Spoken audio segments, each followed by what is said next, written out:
Good morning, ladies and gentlemen. If we could bring ourselves to attention.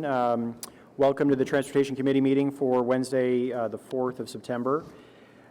We have regrets from Councillor Luloff and I believe Councillor Deans as well. Confirmation of the minutes from minutes 3. Is carried? Carried, thank you. Communications, response to inquiries, Main Street renewal projects. Our first. All good. You're good? Yeah. Okay. Item number 1 is the presentation from the Ministry of Transportation. We'll come back to that. We have the municipal parking strategy, which we're going to hold for a presentation as well.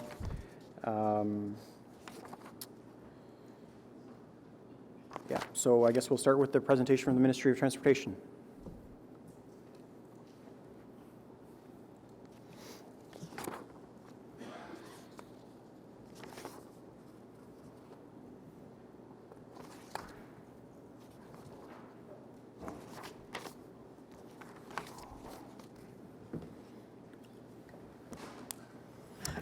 Good morning. Thank you for coming. If perhaps start by introducing yourselves and then go for it. Good morning, Mr. Chair, fellow councillors, and ladies and gentlemen. My name is Frank Vanderlaan. I'm with the Ministry of Transportation. My name is Frank Vanderlaan. I'm the area manager with the Ministry of Transportation, and we're here today with our consultant, BTE Engineering, represented by Steve Taylor and Darcy Dillon, to talk to you about our preliminary design study for what we're calling the downtown bridges on the Queensway. So with that, I think I'll pass it over to Steve, through you, Mr. Chair, to do the presentation. Okay. What I'm going to describe is the Ministry of Transportation's Class CA process for doing new infrastructure or revitalization of new infrastructure. And what I'm going to do is focus on really the recommendations of the study. So to introduce the project, it's a preliminary design environmental assessment study to come up with a plan for aging infrastructure along the Queensway. So there's 4 bridge locations. There's 2 different types of bridges at the locations. 3 of the locations are rigid frame bridges, which are smaller continuous structures that go over top of a municipal street. And the 4th location is crossing the Rideau Canal, and it's a much larger structure.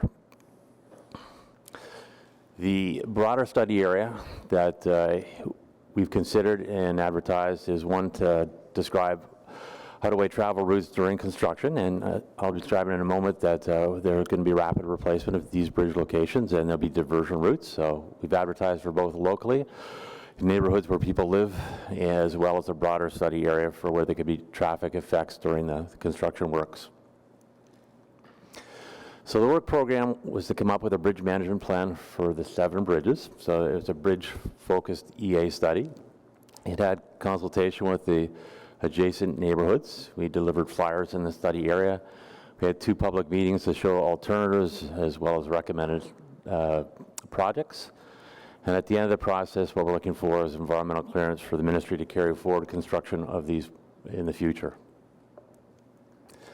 So the first bridge types are the rigid frame bridges. So these are the smaller ones that go across the municipal streets. So there's 5 bridges in 4 different locations, and one of the bridges that has no joint in the middle, so it's one bridge across both eastbound and westbound lanes. The bridges constructed in the early 1960s are nearing the end of their service life. They're originally designed for 50 to 60 year service life. They perform very well in that duration, but there's a plan for the future. The work included considering the condition of the existing bridges. They're in fairly good condition. There has been some deterioration in locations. And the scope of the study was to define what we would do in the future. And that included both the short-term strategies for holding strategies until a project can be delivered, as well as assessing both rehabilitation and replacement as either conventional or rapid replacement projects. And that work considered the traffic effects of those 2 approaches to rapid replacement. So some of the issues in the study are around these bridges, form constraints for making decisions. The city has a major transmission water service through the area. Plan is to either accommodate it or avoid it. Staging area for the bridges. One of the bridges you'll hear is making use of Valentine Park. Property impacts for adjacent landowners where work is going to be in direct conflict with their properties. Look at the detour routes for all modes of transportation. Consideration of the freeway closures for the rapid replacement projects. And then accommodating cycling through the area. So the recommendations for the rigid frame locations is to replace each of the bridges. It will provide a long, durable structure that can avoid a future replacement project when traffic volumes are actually higher. It's been the consistent recommendation for all the locations, and it's partially because we have actually locations for the rapid replacement staging areas, and that was part of the decision-making process. So this project actually is parallel to a project the ministry completed that I managed for the Midtown bridges from Holland to O'Connor, and these are the next set of bridges to the west. And the context-sensitive design approach is consistent with the 23 bridges that were considered to the west. So there'll be new concrete bridges. They'll have some architectural features consistent with the corridor, and include new lighting as well as landscaping on the four quadrants of the bridge. So I described one of the reasons for the replacement was that we actually had replacement locations to build the new bridges. So we had a long list of locations for staging areas, and these were the ones that were selected. They're in close proximity to the bridges. So for Metcalfe and Elgin Street, we have 3 locations that will be used for both construction of staging areas as well as contractor laydown areas. So those are E1, 2, and 3 on ministry-owned land. There is one E1E location where we've shown a widening of the ministry's area for the staging area, taking one of the parking lanes on Catherine Street, which is currently used for parking. So the main street, so this would be the eastern of the rigid frame locations. We've identified 2 staging area sites, an M1 and an M4. So M4 is owned by the Ministry of Transportation. M1 is the City of Ottawa, Valentine Park, and it will become the location for building the new bridges in advance of the rapid relocation. So this diagram is kind of small, but it shows that Valentine Park is the big square with the black line around. Inside that square, there's 2 smaller squares, which are actually the new bridges that will be built in the park. And on the weekend for the rapid replacement, they'll be driven into place. Off to the right of that figure shows the second staging area, and it is owned by the ministry. And it would be a location that the existing bridges could be removed, pulled out, parked, while the new bridges are driven into place. So the effect of that travel route, and that travel route has been selected to avoid crossing the city's 1,200 millimeter water main. We'll go through 2 existing commercial properties. They're owned by the same owner. We've met with the owner. It's a willing seller, and after the acquisition, it would be maintained as property owned by MTO, but that is a technical recommendation to travel through those properties to reach the bridge. Now, the bottom right photo actually shows some of the trees in the park. So the plan would be to maintain most of those mature trees and have the staging areas built farther to the north beyond the trees and beyond the street. So the short-term impacts of the project, there'll be a period of 3 weeks that will have the municipal streets closed. We're not intending to do any one bridge at the same time. There'll be cycling and detour routes during that phase. And then the weekend of the closure, there'll be a 3-day period that everything will be closed, pedestrian, cycling, and vehicular traffic, and we have defined detour routes for that event. And the City of Ottawa engineering staff have been part of the process in planning and reviewing those routes. So the second project, a larger one, it involved federal lands and approvals. And as part of that process, we've engaged a working committee with Parks Canada and the NCC to review what would be done at the Rideau Canal Bridge. The Rideau Canal Bridge is probably in poorer condition than the rigid frame sites. It was an innovative design at the time. It got slender piers, and the existing piers are all within the canal. And it was desirable from both of our federal partners to see if there was alternatives to remove the piers from the canal as part of the future project. And that has actually been part of the technical recommendations. So the next slide just shows our architectural rendering of the proposed replacement structure. It will pull the piers out of the water. They'll be back behind the multi-use paths on the two banks. It will have a little bit more opening at the two abutments, and it would be a completely new replacement bridge. So there'll be two, one for the eastbound lanes and one for the westbound lanes. So the effects of constructing that bridge project is there'll be two properties that will be removed, and we've met with the owner. There's a single owner for these two properties, and they'll be part of the construction area to actually access the bridge. So that is the Royal Oak Pub and a commercial building to the east of the pub. So during the construction of the Rideau Canal Bridge, I'll show you in a second the staging areas, but we'll also be making use of the Ballantyne Park. That'll be the construction laydown area for the contractor. And there'll be an access route between the park and the bridge site that will go along the Queensway on the ministry-owned property. So this is the plan view looking down from the sky of the Rideau Canal replacement. So in the blue boxes, what you see is that's the location the new bridges will be built. There'll be temporary piers that will be built that will allow sliding of the new bridge into place. And on a single weekend, the existing bridge will be removed and dropped into the canal, and the new bridges will be slid into place. And it's a large project, and it'll require the Queensway to be closed. So while the year before the slide, all the brown areas are contractor laydown areas for the works.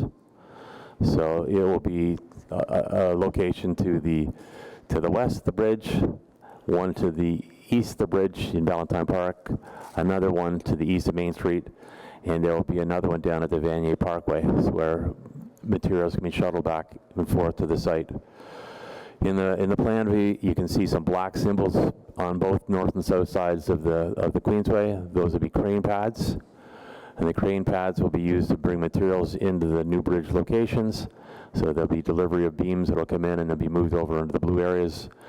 The cranes will also be in place for the demolition of the existing bridge that will be dropped down to the canal on a protective layer.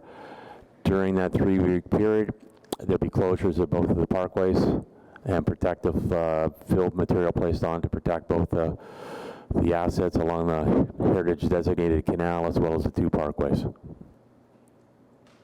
The event is planned to happen in the fall after the fall shutdown of the canal after Thanksgiving, and to be opened back up at least a 25-meter opening for the skating season after the demolition and slide into place. So as part of that bigger project, it's the same diversion route that we'll use for the rigid frames, but they're routes that have been used for EDR routes and other rapid replacement projects. And all Queensway traffic will be diverted during this period.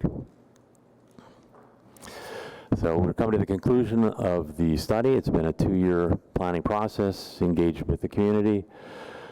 This fall or early winter, we expect to have the environmental assessment. That's our transportation environmental study report available for public review.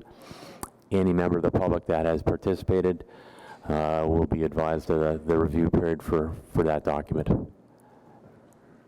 And the last part is that the construction has not been finalized, but preliminary estimates are it'll be in 2024, 2025 to allow utility relocations, property acquisition, detail design in advance of the projects. And they would all be right now considered to be a single project delivered over about a 4-year period. Thank you very much for that presentation, and I'm sure there are questions. Before we get to that very quickly, I did not ask at the beginning of the meeting if there were any declarations of interest. So committee members, are there any declarations of conflict of interest? Seeing none, thank you very much. Just before we go to committee, I have a quick question. Would you mind going back to the slide that had the cross-section of going underneath one of the bridges with the sidewalk and the cycling facility and the vehicle lanes?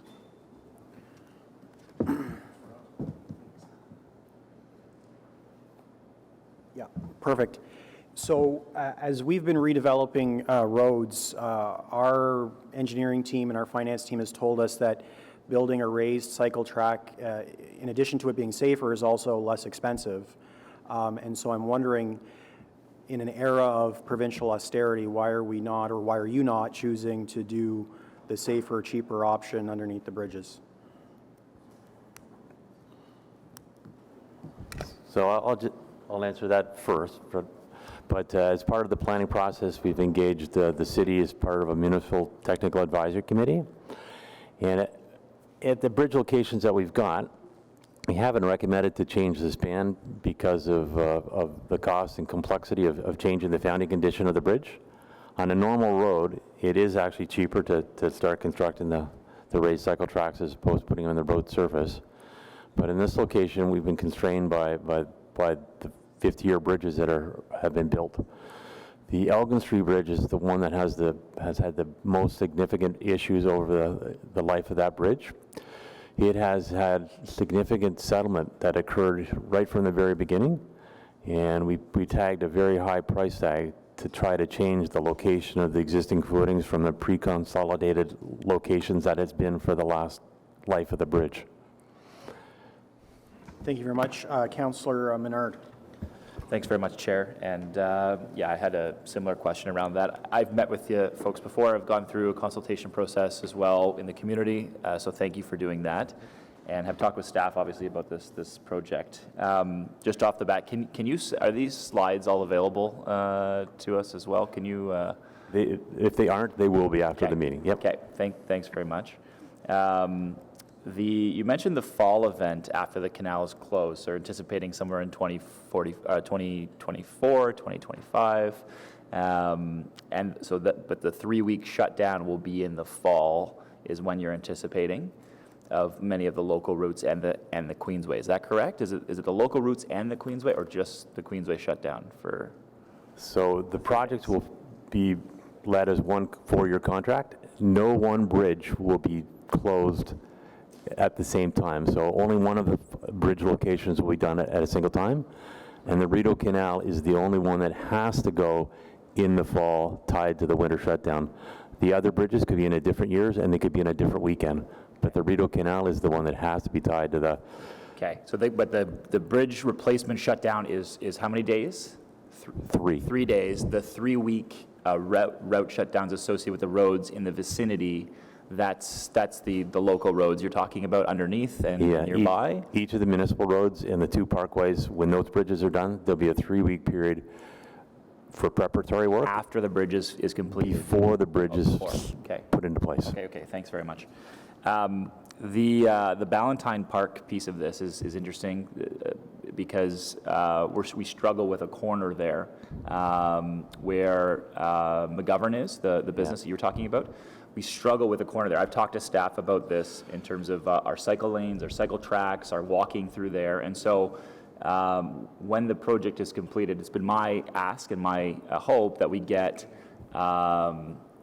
better infrastructure put in for a cycling option there. It's right now, it's unsafe as it is in my view. And so I'd be very interested to know the timing for sort of taking it back after you're done using the park, what will end up there. And so as you know, the project that we're undertaking right now is a Main Street renewal, Greenfield renewal, and that's happening before this takes place. It looks like the timing is going to be, this is going to come after that's already done, which in some ways is great, but the coordination of some of these pinch points that exist is going to be very important to coordinate with our city staff to make sure we get the right result at the end of the day. So I just want to flag that with you, particularly around the Ballantine Park piece. You said you have confirmation with all the owners along Hawthorne now. Is that right? Everyone has given confirmation of... Everybody's been contacted, and the landowners that we need property from, we've met with. You've met with them, okay. But Yes. so some of the details are still to be worked out, I take it then, in terms of Yeah. some of their businesses. I've just heard from a couple of them, so. And then the timing of the EA, it's coming in, you're expecting it this week, or this year, excuse me? This fall or This fall. early winter? Okay, That'll be the 30-day public notice of the review period. okay, that's great. And I'm hoping we can have a separate meeting specifically on this. These are mostly in my community. Yep. There's a little bit in another council's community, but I'd like to have a separate meeting with you, just a discussion offline if that's possible. If we can set that up Yep. today, that'd be great. Thank you. Thank you very much, Councillor. Councillor Dudas. Perfect, thank you. I had a question in respect to your overall bridge replacement or rehabilitation plans.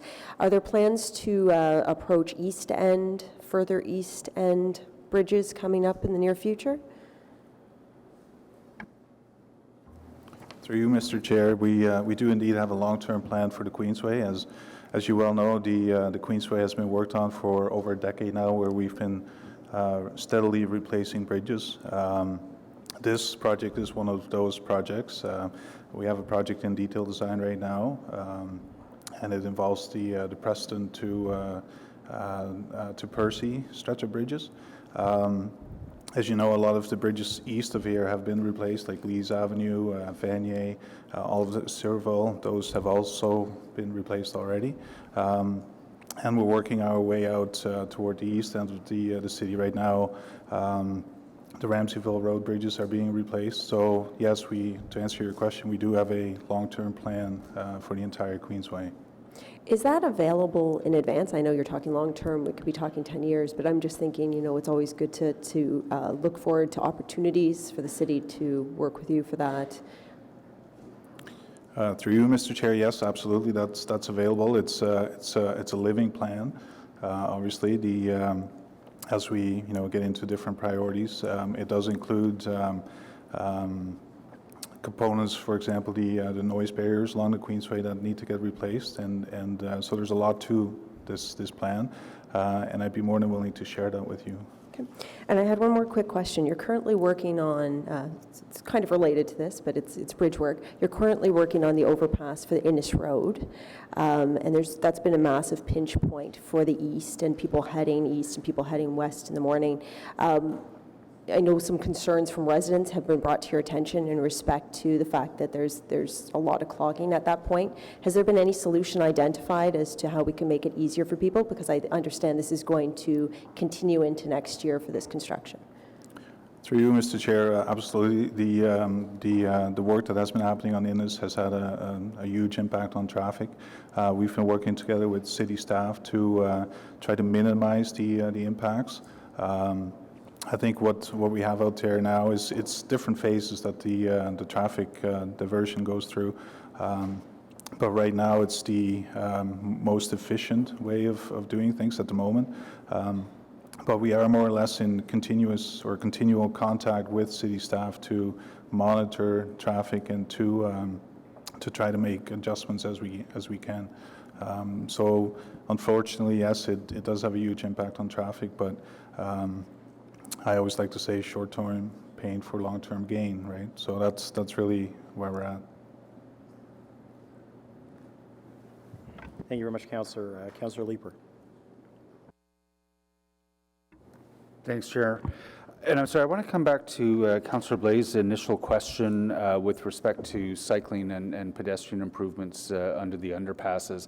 I didn't quite understand your reply to that, so I'm taking a look at Elgin Street, and that's a really hostile cycling and pedestrian environment underneath there.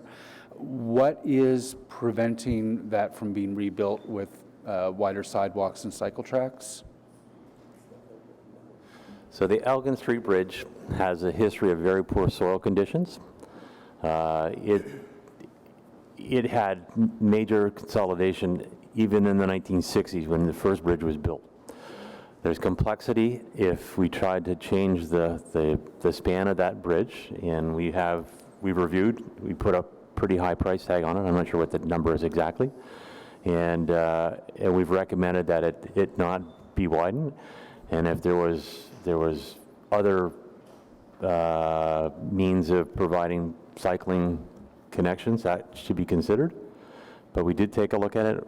Right now, we've recommended it would be expensive and complex for both the existing bridge, and there's some sliver widenings to the Queensway in that area that would also be another complication for the Elgin Street Bridge.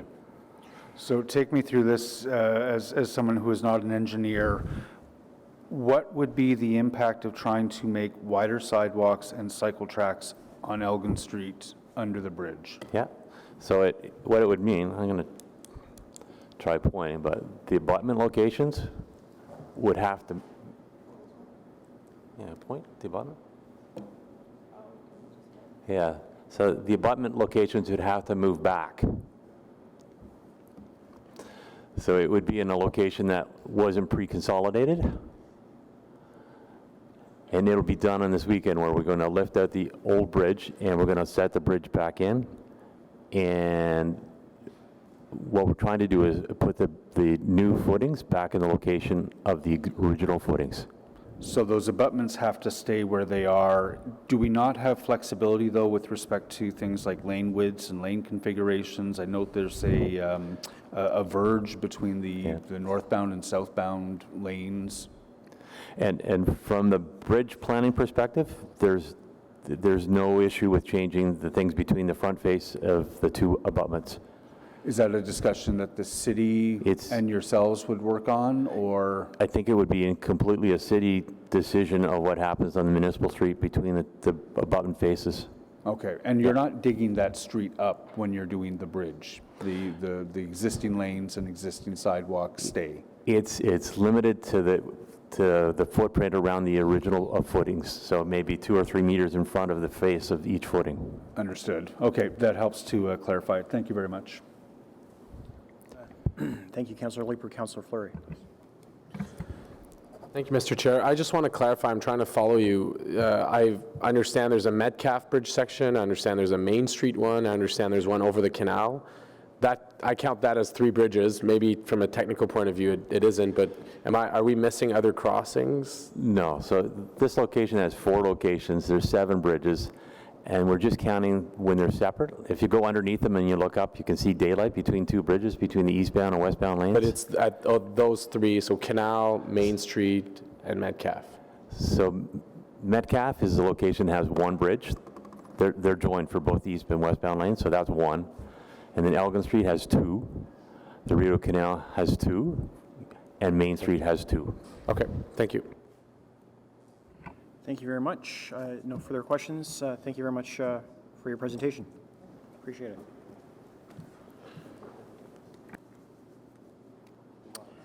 Item number 2 is the Municipal Parking Management Strategy Refresh and Governance Review.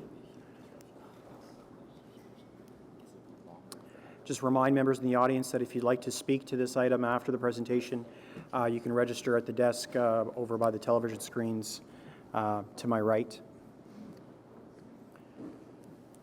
For my item, can I?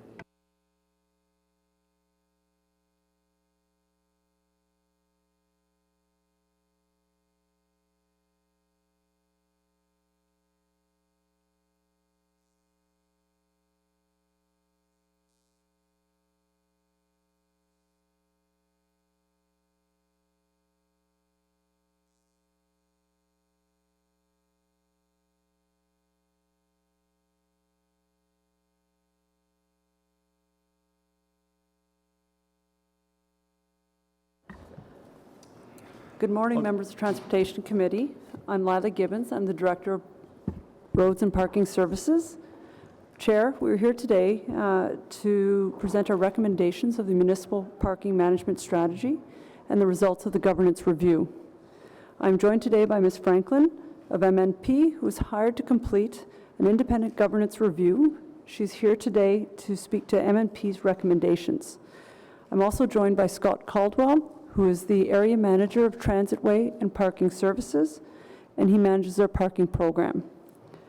The Parking Strategy Refresh included a review of the Municipal Parking Management Strategy mandate, funding model, rate-setting guidelines, and our governance structure. The approach and the recommendations that we are presenting to you today are the results of the consultation with the Parking Stakeholder Consultation Group. This group consists of members of the BIAs, the community associations, and other external organizations. I'll now turn the mic over to Scott, who will go forward with the presentation. Thank you, Lila. Chair, members of Transportation Committee, the Municipal Park Management Strategy was approved by Council in 2009. Through extensive consultation, it clarified the purpose of the paid parking program, and in doing so, it clarified the prioritization of service delivery over revenue generation. And this means that paid parking is viewed and utilized as a tool to manage parking demand issues, parking demand issues. The funding model contained within that strategy also aligns with the Municipal Act, which has general provisions related to where user fees and user fee revenues can be spent. So in this case, there's a requirement for parking fee revenues to be spent in alignment with the Municipal Park Management Strategy, and in a way so that there is a reasonable connection to parking. Lila mentioned the Parking Stakeholder Consultation Group, and this was a key outcome of the 2009 strategy.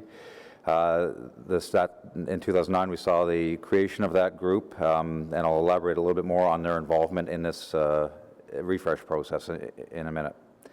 So the purpose of the strategy refresh, is to ensure that 10 years later that our mandate and our objectives and the key components of the strategy are current, and that we're able to address the key issues that have emerged over that time. A governance review was incorporated as part of the strategy refresh, primarily in response to council direction.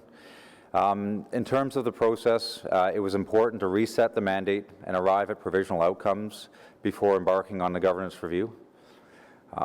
And then in terms of actually undertaking the governance review, this is where we engaged M&P to conduct that independent assessment. So as with the original strategy, consultation was a critical part of this process. Again, the consultation group served as a focus group throughout this process. Normally we meet with this group 3 or 4 times a year. From January 2018 to August of this year, we met with them a total of 10 times, walking through each step of the process. Just for reference, on the right-hand part of the slide identifies the membership of that consultation group. So there's 4 BIA representatives, 3 community association representatives, and then individual representatives from each of the remaining stakeholder groups identified. So that was not the extent of the consultation through this process, however. We did undertake in 3 public open houses, and also coordinated an online survey that was promoted through social media, and that was earlier this year. Beyond that, there were additional consultations that took place through BIAs and other external groups to complete that consultation. So as a part of the refresh, we reviewed all aspects of the strategy. We knew, however, at the outset that there would be specific things to address and resolve.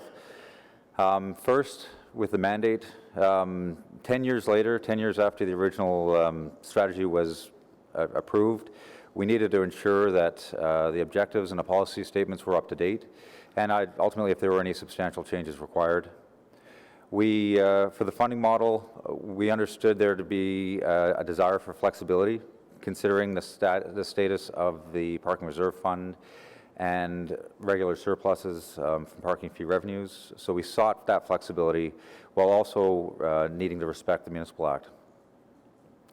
For rate setting, there were a couple things that we needed to address, the first being our ability to follow through on implementing paid parking.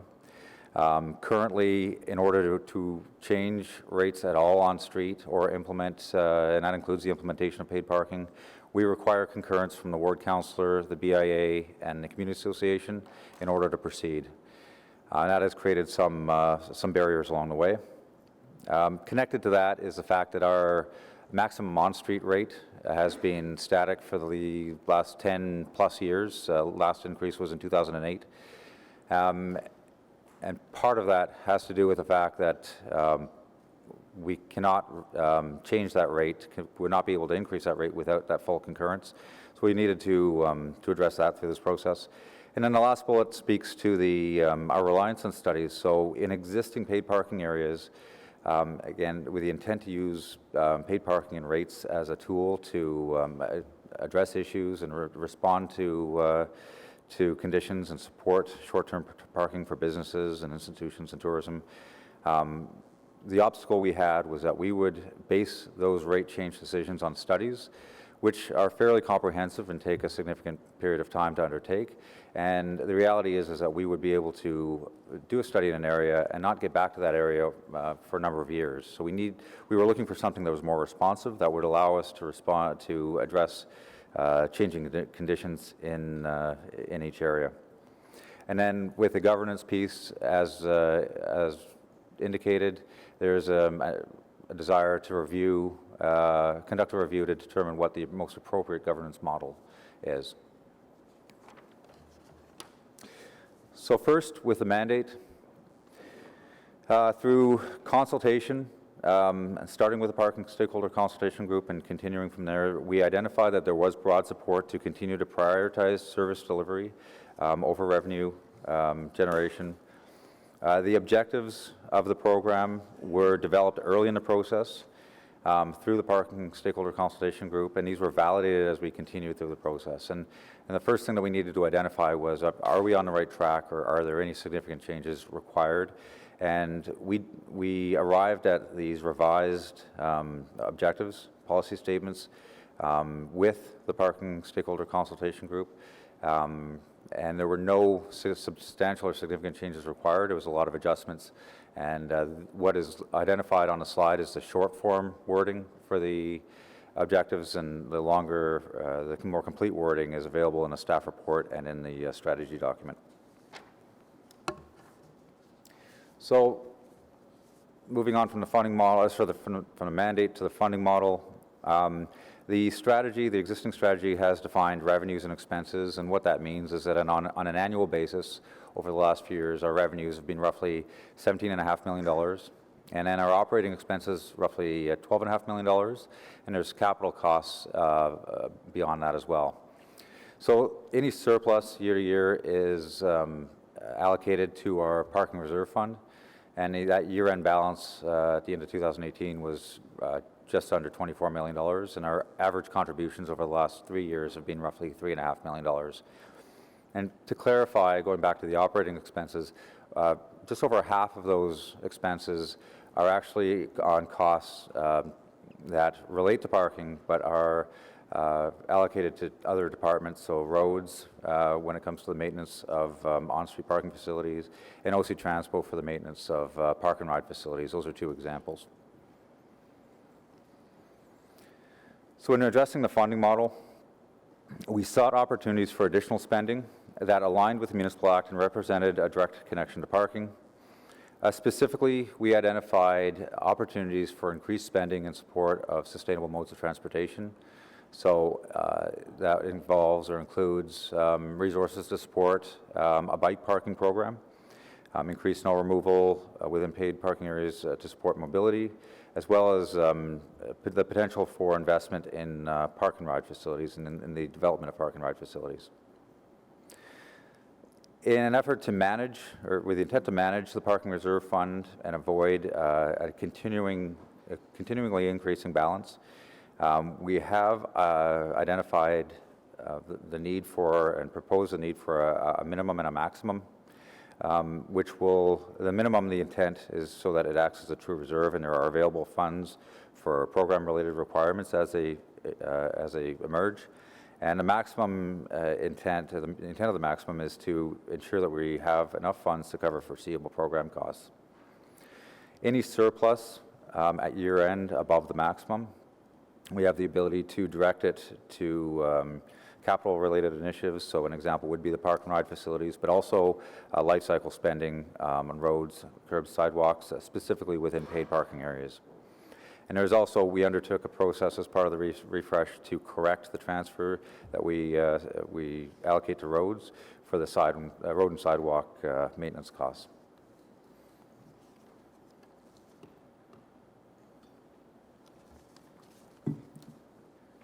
In addressing rate setting issues, first, to clarify that the proposed changes within the report do not impact how we set and adjust rates at our parking facilities.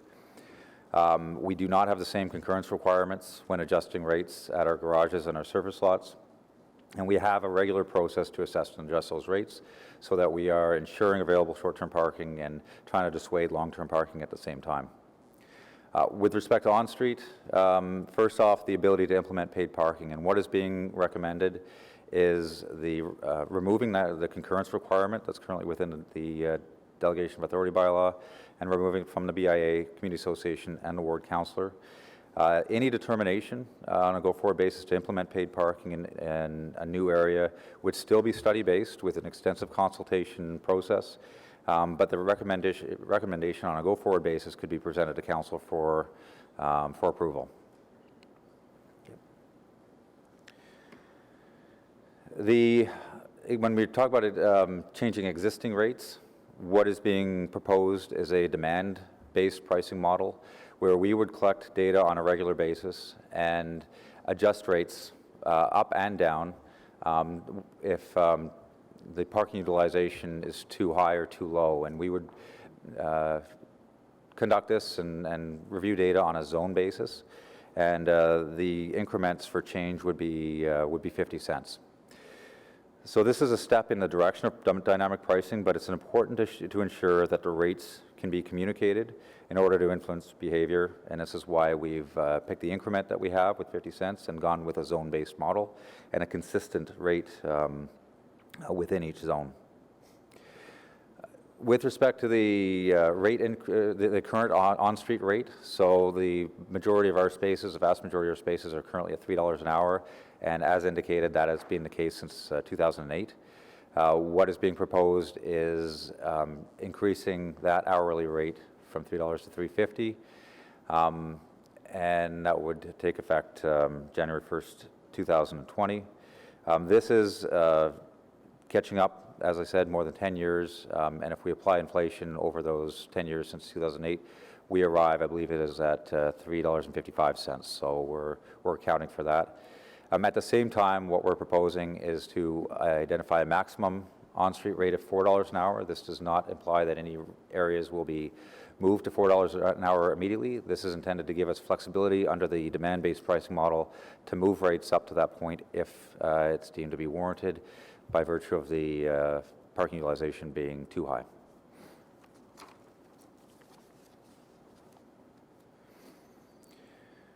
So other outcomes from the strategy refresh, so we've revised our terms of reference for both the local area parking studies, which is a key mechanism and something that we rely on, as well as for the parking stakeholder consultation group, and this involves updates and adjustments to each of those pieces. We have identified on a go-forward basis the requirement for a technology roadmap, and this is, we'll have our first roadmap completed, we expect next spring. And this is about identifying for the various impacts and opportunities that are associated with technology. There's parking, unlike most industries, the rate of technological changes is exponential and relates to things such as data collection, payment methods, but also accounting for things such as autonomous vehicles and what impact that's going to have. And then the bike parking strategy will be developed, and this is something that we will be getting underway with on the heels of tabling this. And that is, the development of bike parking strategy is a key part of our path forward, and it's intended to better coordinate and clarify bike parking requirements, identifying what is installed, where and when. And the timing for that, we expect to have that completed in 2020. So at this point in time, I will now hand the things over to Sydney Franklin with MNP to discuss the governance review. Thanks. Good morning. So as you heard earlier, in December of 2018, Council directed staff to explore and evaluate the options around a governance model, and MNP, which I represent here today, was engaged to undertake an independent governance review. So today I'm going to present three quick pieces in summary of our governance review. Those are the process that we undertook, an overview of the three governance model options that we developed, and the outcomes of the evaluation of those governance models and possible integration options within. The first thing that we did was define options that were based on a jurisdictional review, best practices, and information that was reviewed provided by the city. We then established a set of 11 criteria that were built upon the outcomes of the MPMS and the desired governance model going forward for that. And then based upon that, we engaged in an evaluation that ranked against those 11 established criteria each of the 3 options that we developed. And further, we added, in addition to that, a full sort of examination of the elements within, as well as the ranking as a score. And then we arrived at a recommended model. From that recommended model, we then engaged in a review of integration options. There were 2 that were developed, and then refined the outcomes based on those. In terms of the 3 options, option 1 is essentially a modified status quo, is another way of referring to this.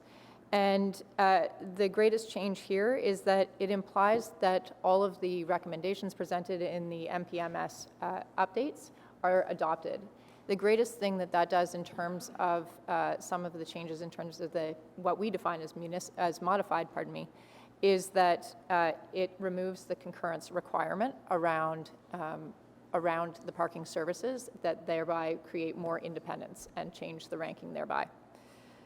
Option 2 is similar to option 1, but the accountability and oversight related to parking services then falls under a board of directors, as opposed to city, which it is in option 1. Both options 1 and 2 still fall within the Municipal Act constraints. And then when we look at option 3, that is a separate corporation, which thereby moves the parking services under the oversight and accountability of that separate arm's length corporation structure. And it also thereby removes that municipal service corporation from the constraints of the Municipal Act. After the evaluation that we conducted against those 11 criteria and the further examination therein, we discovered we recommend that option 1 is the model that be taken going forward. And essentially that is because it has the highest ranking and it fits best within the business case for that particular option, which I'll go into a little bit further in the next slide, which speaks about our outcomes. So against the criteria that we developed, option 1 and 2 ranked quite similarly. The key difference is that the benefits that option 2 presents do not warrant the cost of the change, and that's a cost in terms of both direct costs, monetary costs, and work effort involved in terms of the transition to a separate board structure. Option 3 was the least aligned with the MPMS, and in particular around 3 areas of the criteria that were most highly weighted when we went out to stakeholders to get their input, which are transparency and accountability, as well as the focus on service delivery over revenue maximization. Further, it provides the least control by city as to what then occurs within parking services. So from there, we did actually examine the integration scenarios, and again, there were 2 around both options 1 and 2 because they were similarly ranked to see if there was a difference therein. The 2 scenarios in terms of integration are A, an as-is scenario, so keeping parking services and enforcement services separate, and B, which is integrating parking services and enforcement services. The reason for the consideration of these 2 service areas is that they have the greatest degree of alignment in terms of in terms of the functions that they perform. There are actually 5 different areas within MPMS and MPMP and thereby MPMS that have alignment, but the greatest fall within enforcement and parking services. The conclusion of the investigation into the integration scenarios is that the business case supports adopting, as we found, governance model 1, which is the modified municipal service delivery model, and thereby supports the scenario A, the as-is scenario where enforcement and parking services are kept separate, again, because it has the strongest business case in terms of the degree of change and cost and the benefit that's involved. So the greatest benefit with the least degree of disruption. Thank you. Thanks.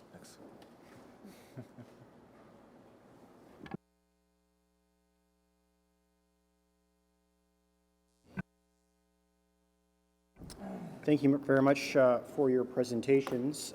We do have a number of speakers on the list, but just before the speakers come, I'm going to introduce a motion to help set the context and maybe help the speakers understand or help them with their presentation. Whereas, as part of the refresh of the municipal parking management strategy, staff recommends that council establish a $20 million maximum balance for the city's parking reserve fund to ensure the fund does not grow beyond forecasted requirements. And whereas the 2018 balance in the parking reserve fund was $24 million and is forecast to be close to that amount for 2019, and whereas staff is also recommending that any amount in the parking reserve fund in excess of the maximum be contributed to city capital accounts related to MPMS objectives as follows: park and ride lots, acquisition, development, expansion, and curb, sidewalk, and parking lane life cycle costs in paid parking areas. And whereas staff has advised that there are projects currently underway that would be eligible to receive those surplus funds, and the application of the parking reserve funds to eligible projects would result in the return of an equivalent amount to the citywide reserve fund. And whereas in response to council direction, staff is bringing forward a recommended strategic road safety action plan for committee and council consideration later in 2019.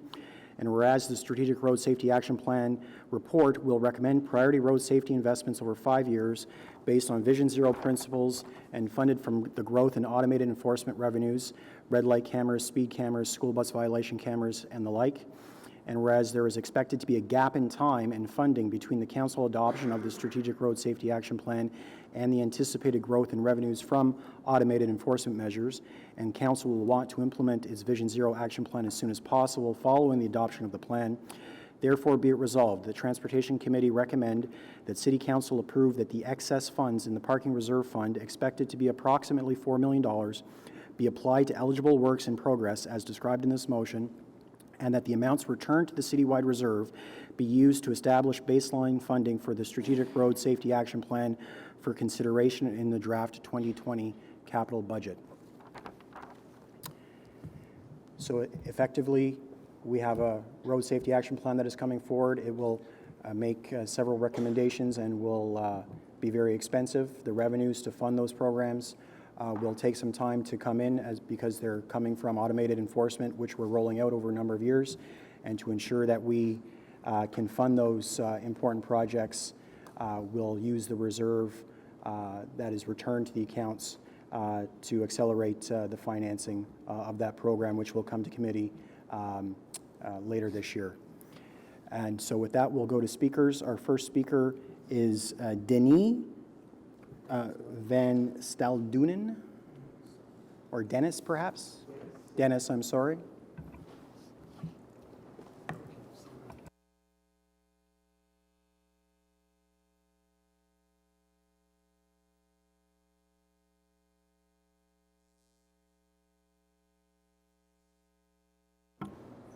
Good morning. Now. Good morning, councillors. I would like to speak today to the Municipal Parking Management Strategy Refresh, and I'm speaking on behalf of the Wellington West Business Improvement Area. And are my slides going to be coming up? Sorry. Because there's some good ones. I don't want you to miss those.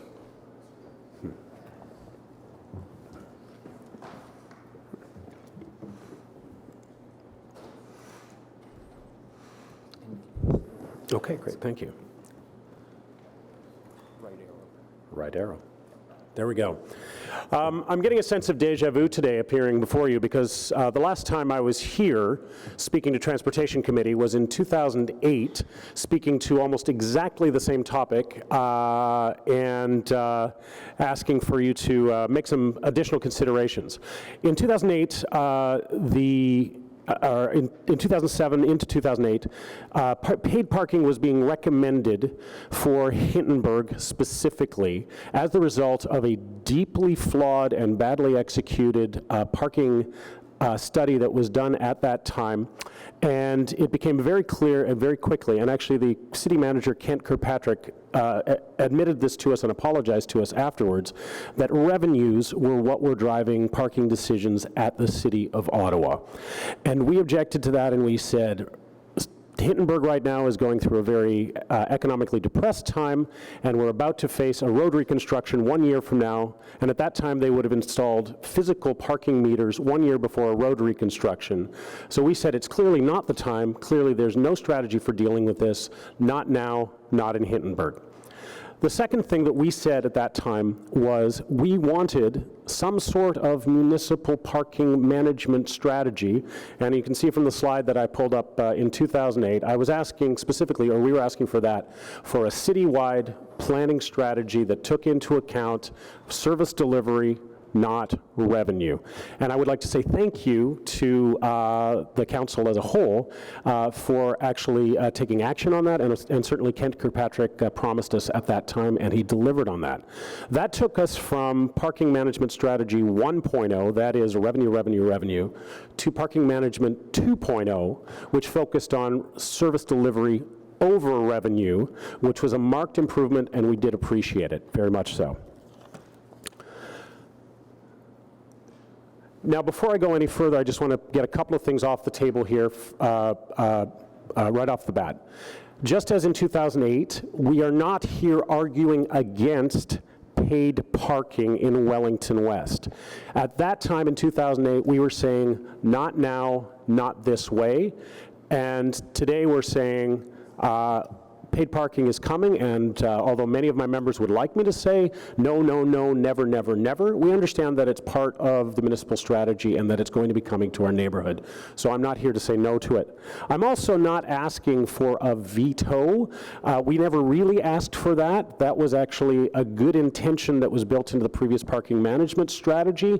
And of course, in the last time a study came forward, we took advantage of that, and we said, not now, give us some more time. We understand that that was never tenable and that that needs to disappear. I have a suggested alternative. I think we went too far with that. We're asking to continue our partnership. Really quickly, though, I do want to say that while we got to 2.0 with the municipal parking strategy that we have, that we had in that time, and I think there are some efforts to improve that, I'd like to see us talking more about municipal parking strategy 3.0. I think the current proposal gets us to about 2.1 or 2.2 version. I'd like to get to 3.0. And the principles for 3.0 are in the giant book of paid parking strategy by Donald Shoup in 2011. And he recommends three strategies or three principles.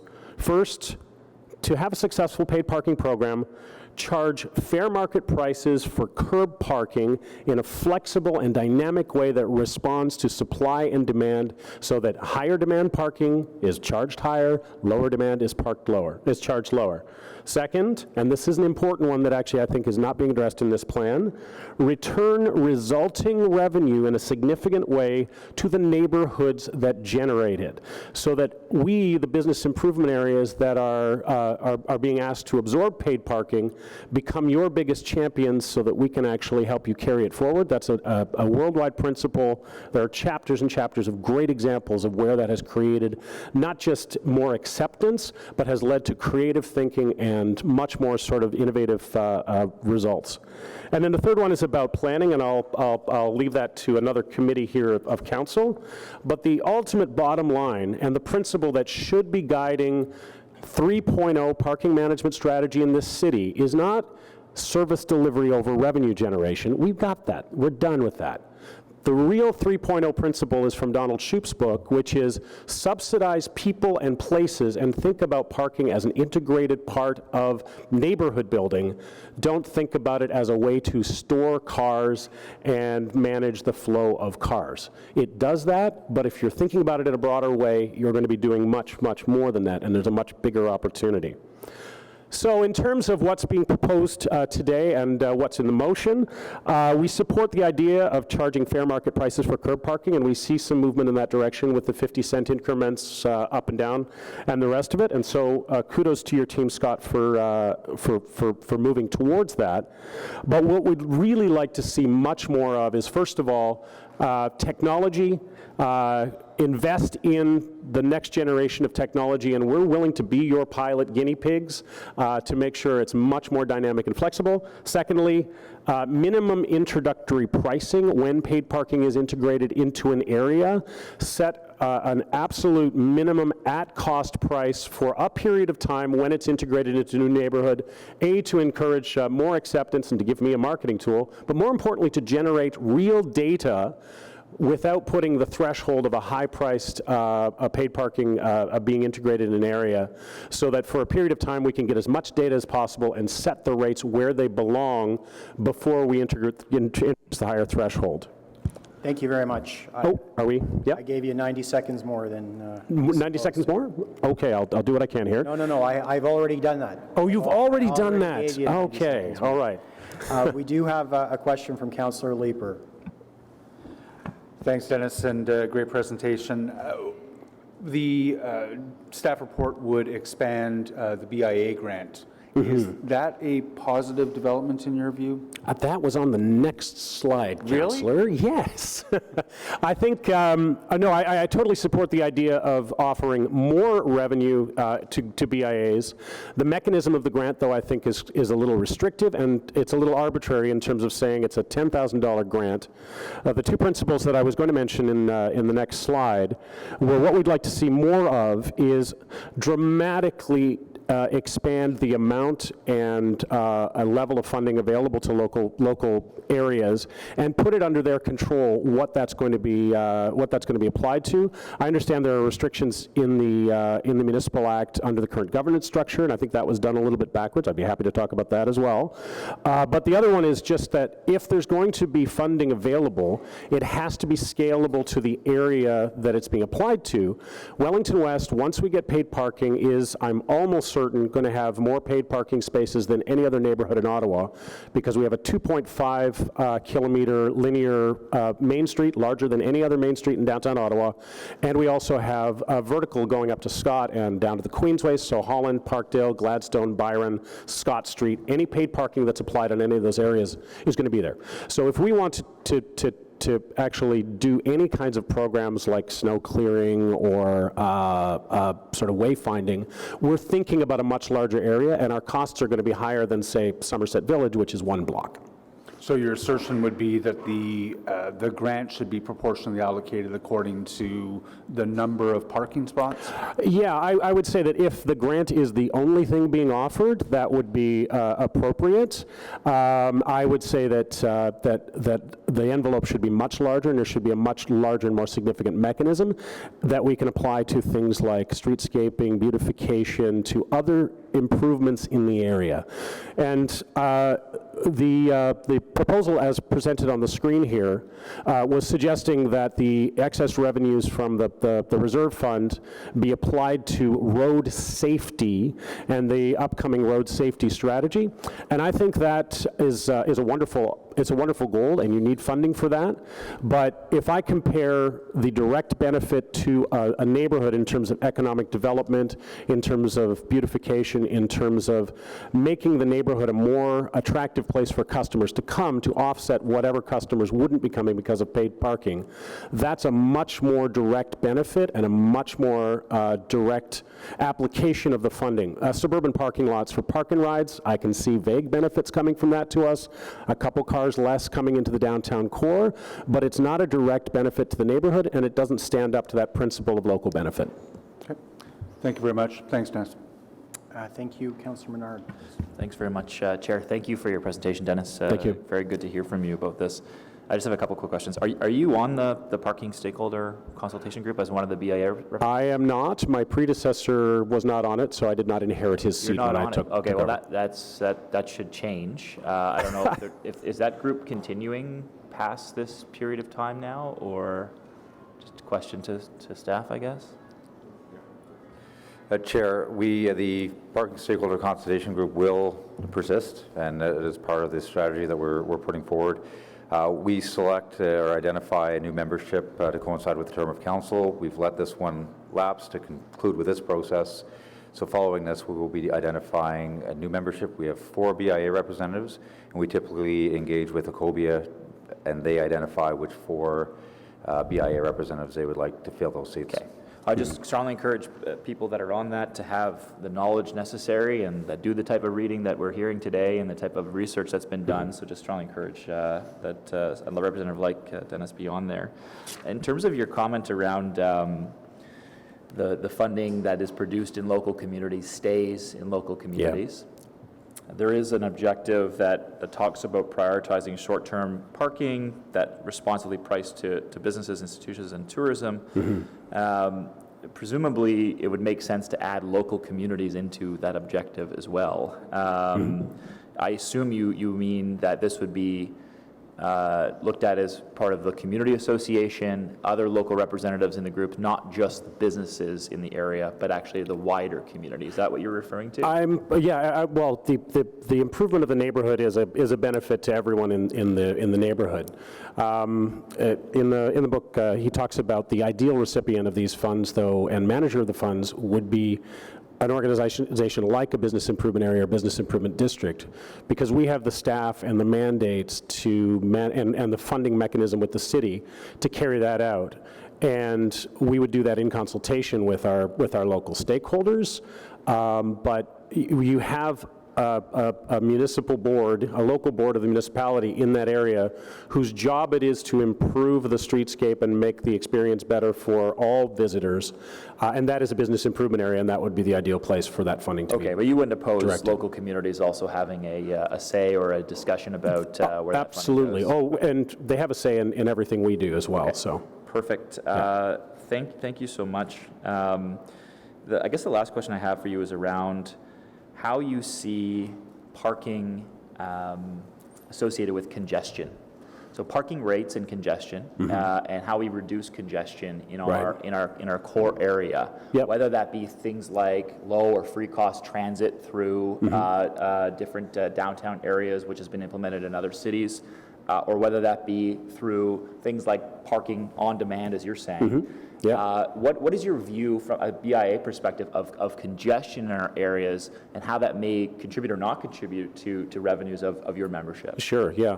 That's there's a 2.0 answer and a 3.0 answer. The parking management as a service answer is managing parking means people are circling the block less, they're getting to their parking spaces sooner. It manages congestion in a mechanical way to improve the situation locally. The 3.0 way, though, is to think much more transformatively about how those funds could be applied to easing parking more directly. So, I mean, if you asked me, would you prefer to be spending that money on a park and ride in the suburbs or offsetting bus fares, for example, I would see a much more direct benefit in my neighborhood from the bus fares than from the park and ride, because it would more directly benefit more people and get them out of their cars. Yeah, thank you. Councillor Dudas.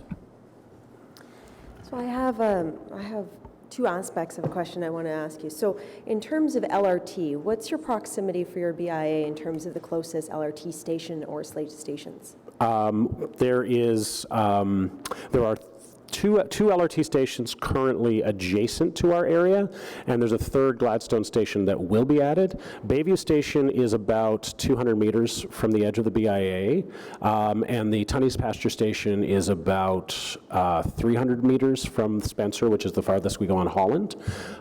We'd like to change that eventually to take our boundaries right to the LRT stations so that we're completely adjacent. But for most people getting off at Tunney's Pasture, it's going to be a 7-8 minute walk from the station to our main street. Have you been marketing that in terms of internal, like citywide tourism and tourism that's coming from other areas? to promote your businesses? Like, I'm just wondering if that walkability has improved your business opportunities? I can only speak for the last couple of weeks. But yes, we have started to, and we are planning to. But for example, we had our Taste of Wellington West Festival on September 21st. We saw record numbers of people coming from outside the area. We had sort of anecdotal reports of crowds of people walking up Wellington towards the festival. And so those are cars that never came into the area in the first place, and that's really what we would want to encourage for sure. So while we're looking at changing in terms of parking, there are opening opportunities in terms of transit for businesses in Wellington West and other areas of the city. Yes. And also with stage 2 as well. So I'd certainly encourage you to look at maybe those opportunities in terms of advertising, things Absolutely. like that. Yep. And then to my other question, you referenced new technology and the offer to be a test bed. Can you give us an example of some of the technology that you'd be proposing to test? I only know what I've read about, and I'm not a technical expert on any of these things, but certainly the use of sensors, the use of sort of smarter meters to judge whether spaces around them are empty or full. There's a lot of different ways of doing it, sort of overhead cameras, all the rest of it. That's not my area of expertise, but what I do know is that I'm reading about lots and lots of people with lots of good ideas and lots of cities trying things to be more responsive, and that's really, if we can just keep focusing on moving the bar forward rather than treating kind of our status quo technology as the limiting factor to how we're building our parking strategy, we'd like to see that. As you know, city budgets are incredibly tight. Would that be something that you think that your businesses or businesses potentially across the city would be willing to partner in terms of financial opportunities to look at those technologies? I think that one of the problems that the municipal parking management strategy is trying to solve is that you are going to have too much money coming in for the cap that you have, and you're looking for opportunities to invest, and parking management is the ideal place under the Municipal Act for you to invest that. So my ask would be that you invest that money in those technologies. My businesses are not going to be happy about paid parking coming, many of them, so asking them to invest in the technology that will bring paid parking, I don't think that's going to be a hallelujah moment for anyone. Thank you. Yeah. Thank you very much. Thank you very much for your presentation. Thank you. Our next speaker is Kathleen Fortin with the Healthy Transportation Coalition.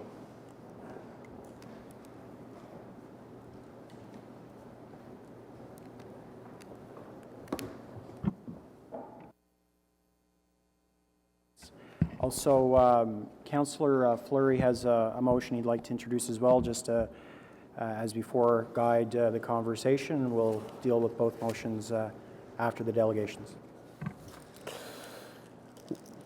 Mr. Chair, you want me to read it?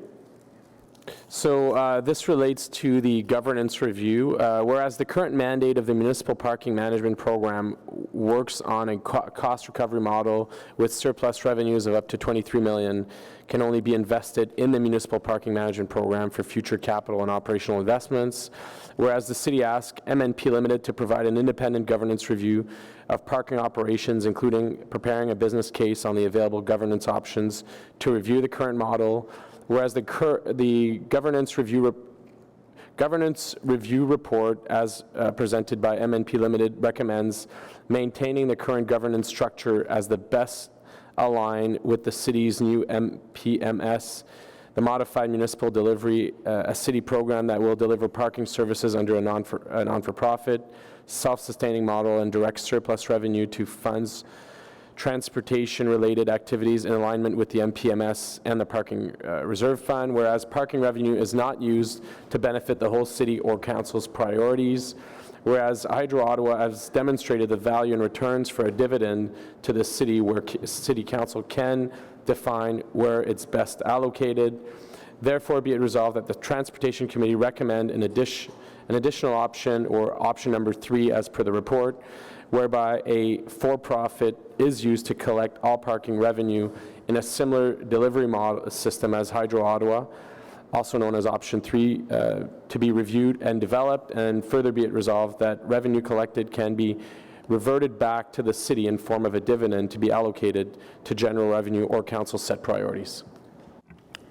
Thank you very much, Councillor. We have lost quorum around the table. Mr. Clerk, can we continue with, Councillor El-Shantari, thank you. I have a quick question about a motion. Let's just make sure they're sitting around the table. Sorry, about your motion or about Matt's Yeah, I motion? have like a potential motion for a slight change to an objective. Just add 2 words. Yeah. Let's, Want me to wait for it? let's get through the public stuff first. Okay, thank you, Ms. Fortin. Thanks very much. You know the rules. I'll give you a hand signal when you're getting close to your time. Okay. Okay. So my name is Kathleen Fortin, and I'm a member of the Healthy Transportation Coalition and Ottawa Acorn. And I'm here today because I believe that paid parking revenue would be best be spent on improving the snow clearing standards on sidewalks. Use this revenue to bring winter sidewalk maintenance to a 1A standard. This is a great opportunity for the city to make getting around more accessible. The winter sidewalk conditions have a direct impact on me because I am disabled and I have a condition that makes it difficult for me to go out during bad weather with my walker or my power wheelchair. I can't go to my appointments or go shopping. Especially challenging is when I can't go out and do community work. This has a huge impact on my well-being. It makes me feel isolated and like a second-class citizen. One winter, I got stuck in an ice rut in the center of my street because there was so much ice. I got stuck between a flat surface of the pavement that had no ice, and I had to get a neighbor to come out and assist me. I had to get out of my chair to reposition it. If no one comes along for help, you're waiting for who knows how long and are at the mercy of others. It feels like I'm being controlled by the city who tells me what I can and cannot do. People in cars have a lot more freedom. The rest of us have to plan our outings the day before. In the past, to try and address this situation, I have tried calling the city hotline for snow removal, asking them, when is my street going to be cleared? I couldn't get a direct answer because there is a standard procedure for when things get cleared, but this procedure clearly doesn't prioritize sidewalks. They said it could take anywhere from 3 to 4 days, and you just can't wait that long. It can be depressing and make you feel defeated if you don't get out for 3 or 4 days. How do you feel? We have to rely on neighbors, and nobody wants to be a burden or rely on anyone else. I have a lot of friends who have disabilities as well, who are also affected by poor snow and ice clearing off sidewalks. The city is overlooking all of our needs. When my friends who use electric wheelchairs try to navigate their way down sidewalks, they slide all over the place and risk hitting or being hit by other vehicles on the road. People go on the road because they can't use the sidewalks or don't know where the sidewalk even is. That's part of the problem. It's gotten to the point where people can't even leave their house because of the conditions of the sidewalks. The city needs to prioritize making sidewalks safe and accessible for everyone. Last year, the winter was just terrible, and the city did nothing to clear the sidewalks. If we don't address the snow and ice clearing issue now, instead of over the next couple of years, we risk increased injuries. People will be incapacitated. There will be continued isolation and abandonment and increased costs on many levels. It angers me to know this continues to be overlooked by the city. They're telling us we're not important and our access to transportation comes second to people in cars. My asks and demands. Paid parking revenue should be used to help address these inequities. This can be done by bringing snow clearing standards of all sidewalks to a Class 1A standard as in bare surfaces by committing $7 million a year to winter sidewalk maintenance. By taking an equitable approach to snow clearing, redevelop the snow clearing schedule to prioritize sidewalk clearing over road clearing and prioritize the mobility of Ottawa's most vulnerable residents. Finally, by conducting a cost-benefit analysis of the costs incurred from injury and accident liabilities compared to how much it would cost to bring winter sidewalk maintenance to a Class 1A standard. Thank you for your time. Thank you very much for your presentation. You were almost exactly at 5 minutes, so it was very well written and well planned. Would staff comment on what we're doing vis-a-vis sidewalk snow clearing as part of this report, and then also perhaps give us a preview of next month very quickly?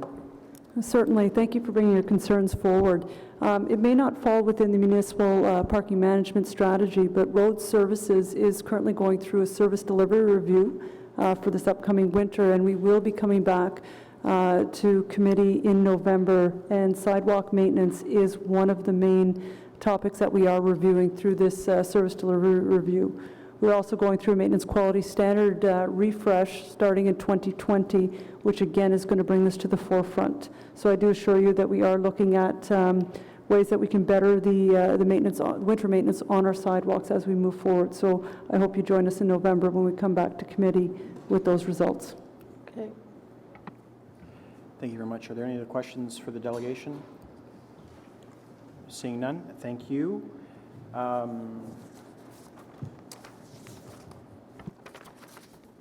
next speaker is Trevor Hache.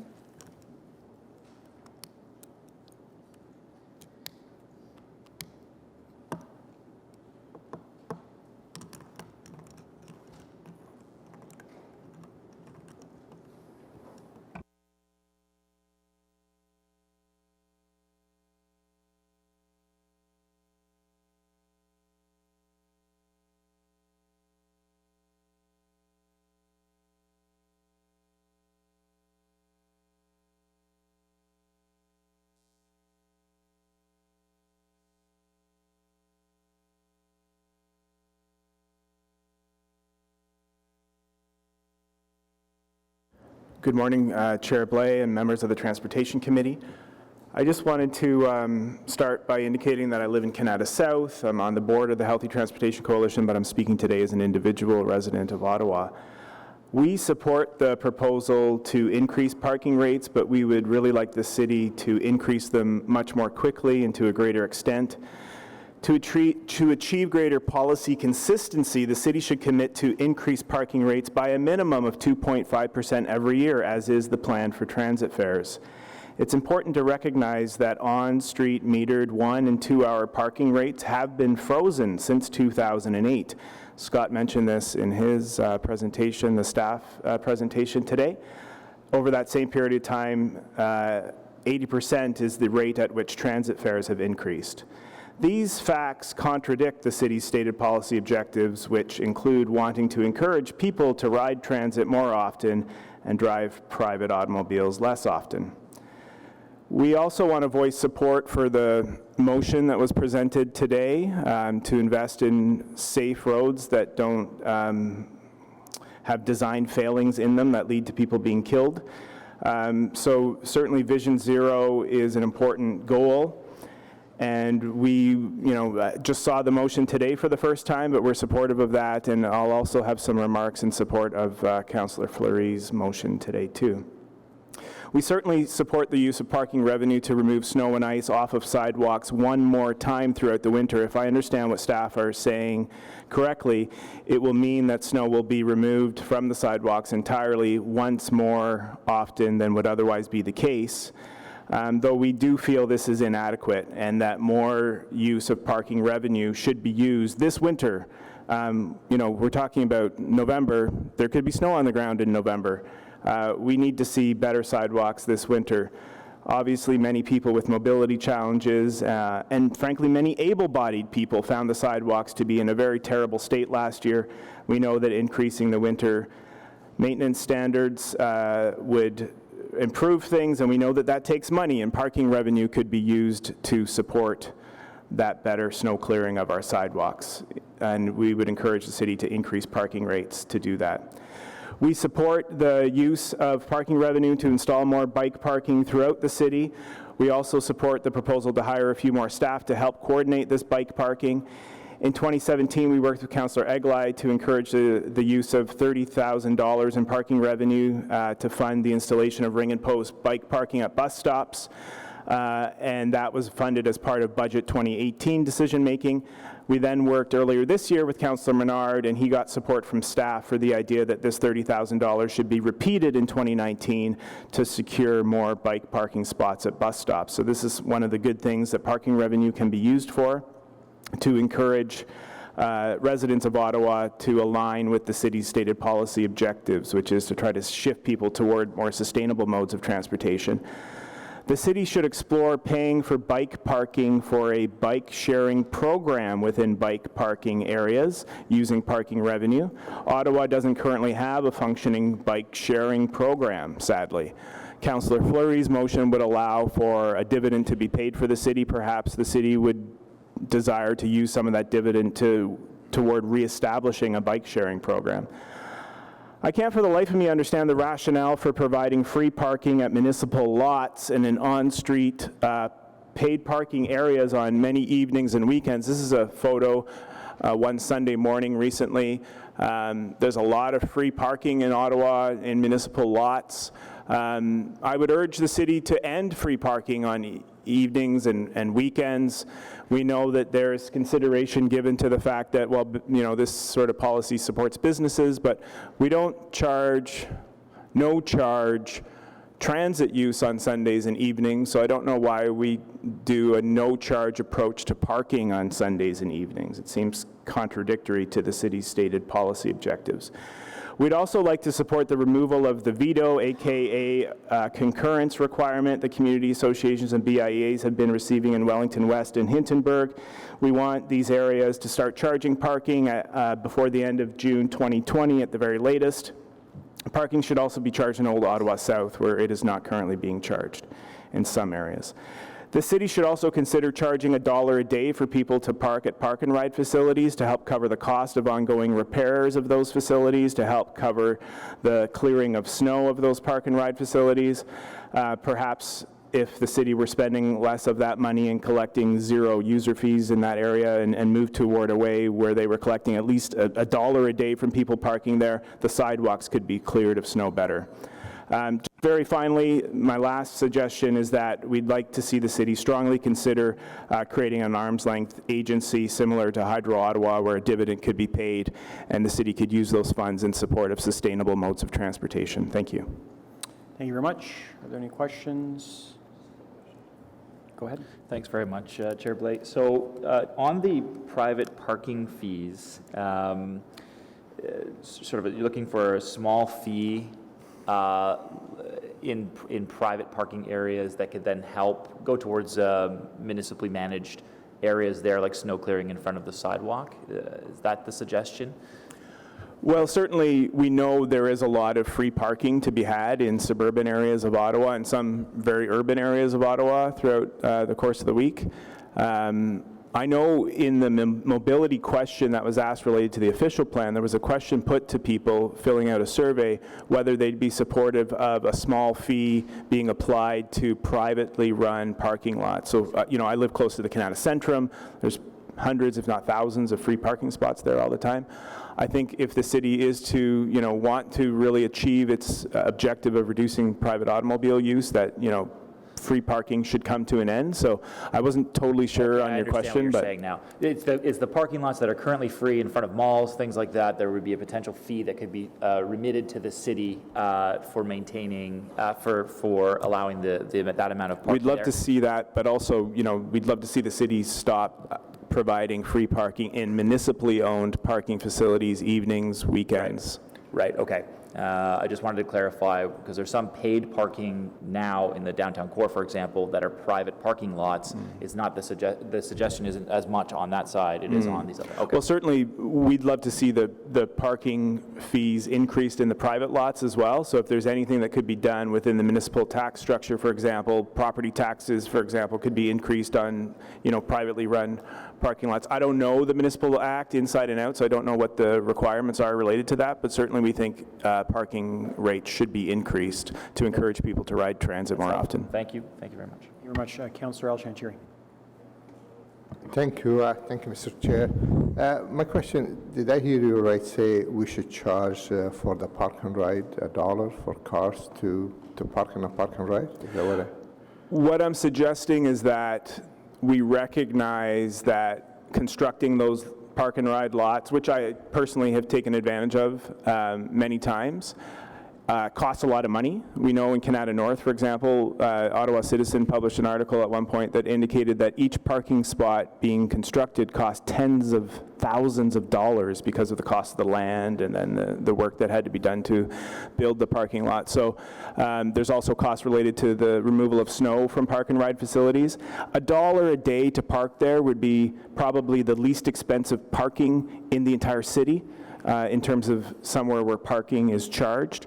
So just in terms of collecting a very, very small user fee to help offset some of the costs that the city's incurring, I don't think it would be unreasonable. I know there needs to be a balance between wanting to encourage people to park and then ride transit.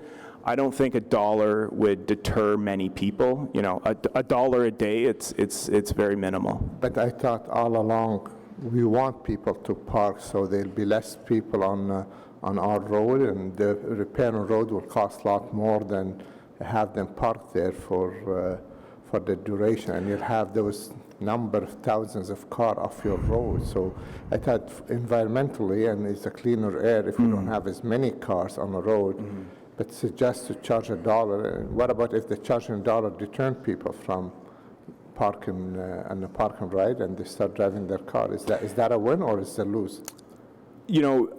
I'd personally not be deterred by $1. I personally would find it reasonable in recognition of the fact that those lots cost something to build in the first place and to repair and remove snow from. So personally, I'd be okay paying $1. Okay. Thank you. Thank you, Mr. Chair. Thank you very much. Councillor Kavanaugh, did you have a question or no? Thank you very much I was intrigued by your idea about the bike sharing in terms of it. Is it possible to ask the city for their comment on that, for the staff? Because I would be interested to know, because we did lose the bike sharing program, and that could help a lot if people were parking and there was a cycle program that they could use instead. I could certainly see that in places in my area. For example, we have D&D struggling with parking, but I think if people had more options, that might be something they could do. Chair, we'll ask VVG to come up and comment on that, please.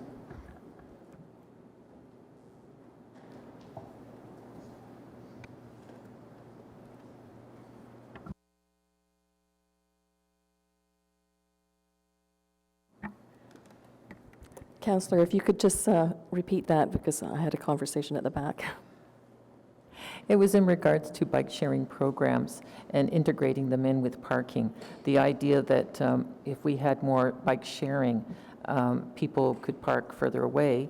We're already experimenting on that, and this idea was raised, so that people had another option, so that they can do that last bit on a bike.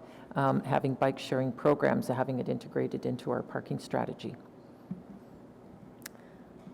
We could, but the bike sharing program is something that is part of the TMP. We encouraged it, and unfortunately there were no operators that wanted to take that on. So until we get the bike share service provider come in, and the past had always been focused around the downtown, but you're speaking about further away and rolling it in with the parking. It's an issue maybe that we can continue. It could be anywhere. I'm just giving an example. Yeah. So it is something that we will have to revisit in the TMP, how we can encourage that, and we would work with our colleagues here to roll it in. But we have the TMP update. It's just underway right now. But could it be paid for under, we have revenue under parking, so, and then there is a correlation.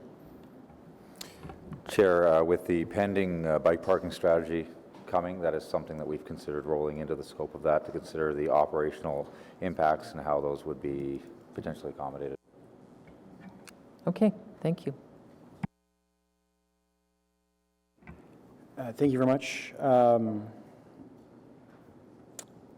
Councillor Leeper had a question. Thanks. And just arising out of Mr. Hash's delegation, I just want to make sure that we're proceeding along, on solid grounds here. With respect to charging $1 per day for a park and ride, that is legitimately asserted as a potential benefit, but that would add some really significant revenues back into the parking revenues, right? Correct. Those would be considered parking fee revenues. The parking program funds the maintenance of the park and rides. But on the flip side, we also receive the revenues from what are currently Gold Pass. So the assumption would be that any per vehicle charge would follow the same path. So when you're increasing the revenues, those are tied to the parking expenses. We don't want to go through, we don't want to have a surplus that keeps going over $20 million if that is the cap that we end up. Could one of the perverse effects of charging for park and ride parking be to result in a reduction in other parking in order to keep a balance between parking expenses and revenues? Chair, from a policy perspective, and in managing the park and rides and the rates that get charged, I will defer to my colleagues and maybe defer to VV again on that. Currently, we operate within a surplus, and we endeavor to allocate that surplus through the Park Reserve Fund and through the surplus of the Park Reserve Fund to things such as park and ride. So we will achieve that balance and find places to spend that, and that's one of the purposes, one of the key purposes of the strategy here is to identify those funding sources. But as money comes into the reserve, and then we go over the $20 million cap, we need to spend it. It could only be spent on parking-related stuff. Chair, that's correct. Okay. Thank you. Okay, thank you very much. Our next delegation is Mr. Alex Cullen.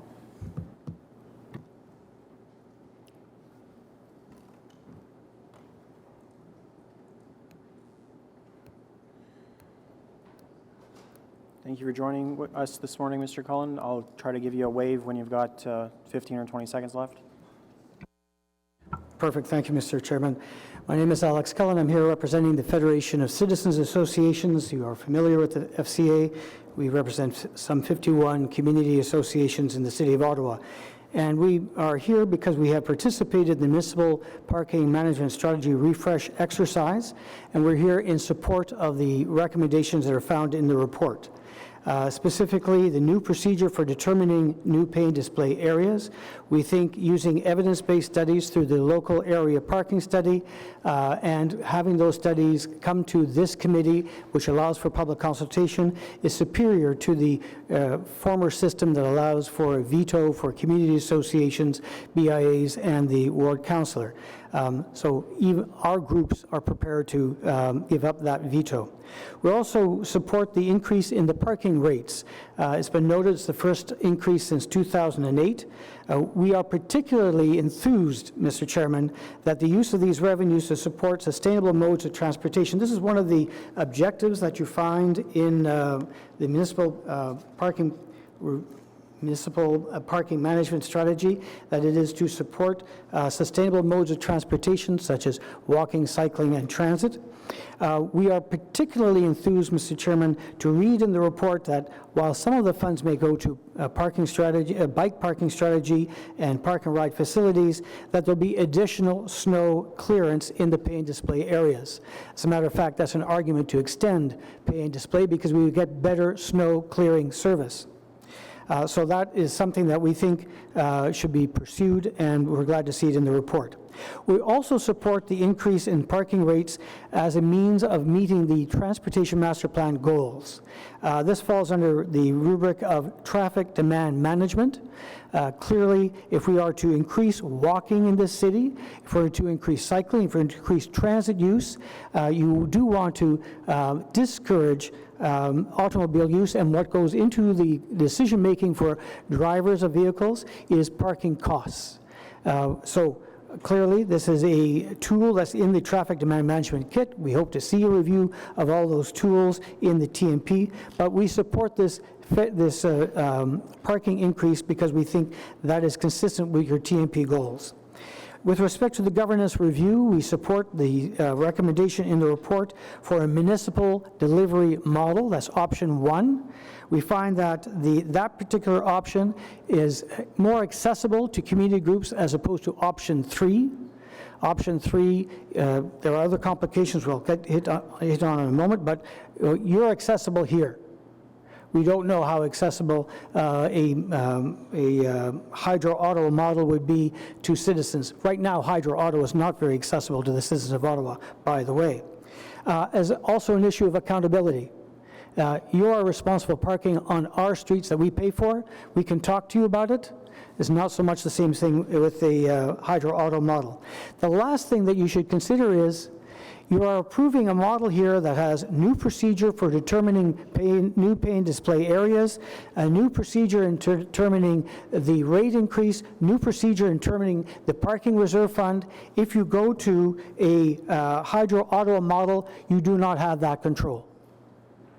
So we will prefer the report that's been presented by staff. They did the independent review. You heard the consultant about the independent review. You may want to question the consultant on that, but we do support the municipal delivery model. So, Mr. Chairman, we're here in support of the report before you. We look forward to more opportunities to use those parking revenues to support sustainable modes of transportation. That's within the confines of the Municipal Act, but we think this is a great first step, and we look forward to more steps along this direction. Thank you, Mr. Chairman. Thank you, Mr. Cullen. You had a whole minute left. A minute left. I should bank it. Really, I should. Councillor Menard would like to ask you a question. Thanks very much, Chair, and thanks for coming, Mr. Cullen. I'm wondering just about your comment about the municipal service delivery model versus a Hydro Ottawa type of model. You saw the difference in the flexibility that would be presented there for where funds could be spent as a result of collection of parking fares. And then the Municipal Act talks about the alignment with the municipal parking management strategy, or there needs to be a reasonable connection specifically with parking. So what is your interpretation that in fact under Model 1, the delivery service model, that in fact we do have some flexibility to be spending on other sustainable modes of transportation as a relationship with parking exists? Yes, quite frankly, I think staff have outlined it very clearly. You're going to be getting a bike parking strategy if you approve this report. You're encouraging bike use throughout the city. And I might point out to you that the use of these funds, even though they are generated by a geographic area, everyone in Ottawa, or 80% of the households in Ottawa, have a car and you visit these areas. So these funds are public funds being generated by the residents of Ottawa. And reinvesting those funds in those sustainable modes of transportation, just simply being able to open your car door and be able to step on a clean sidewalk and not go over a snowbank. Our members really like that. But bike parking is another element. The park and rides are another element. You're extending LRT out to LRT 2, and then eventually LRT 3. The opportunities for park and ride are there.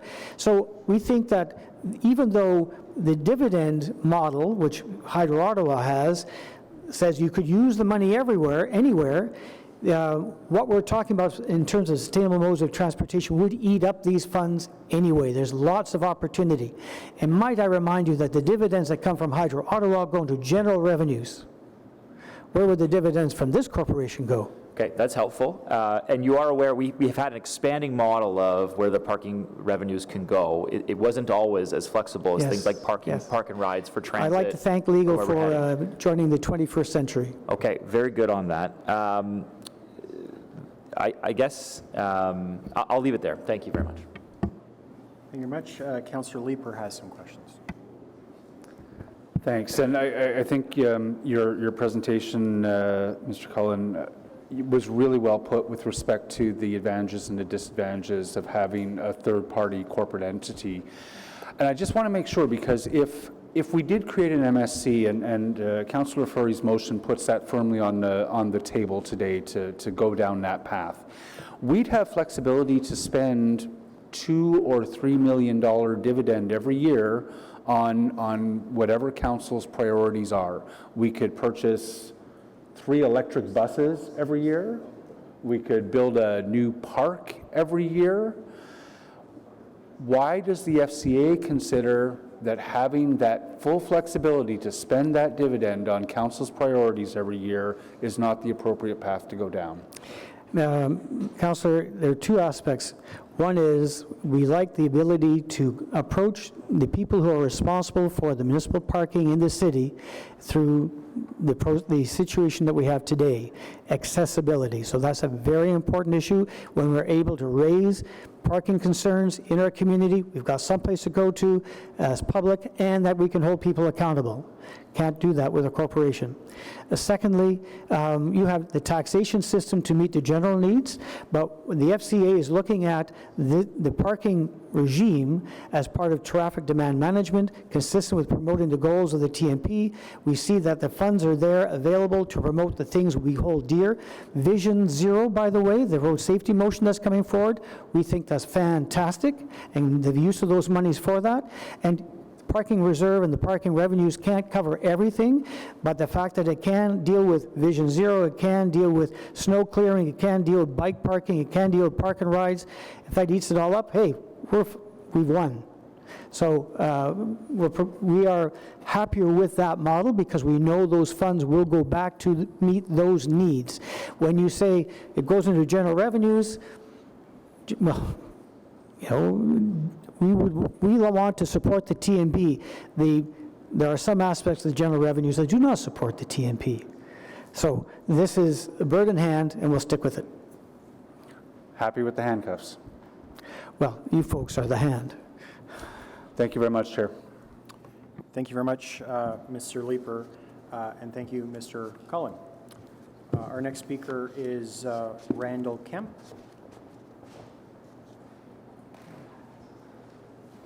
Thank you for coming this morning, Mr. Kemp. You have 5 minutes to make your presentation, and I'll give you a little wave when you're getting close. Good, thank you. Thank you, Mr. Chair, members of council. Great to be here, talk about parking again. I've been working in the neighborhoods of Wellington West for just over 30 years now. I manage a number of rental properties down there.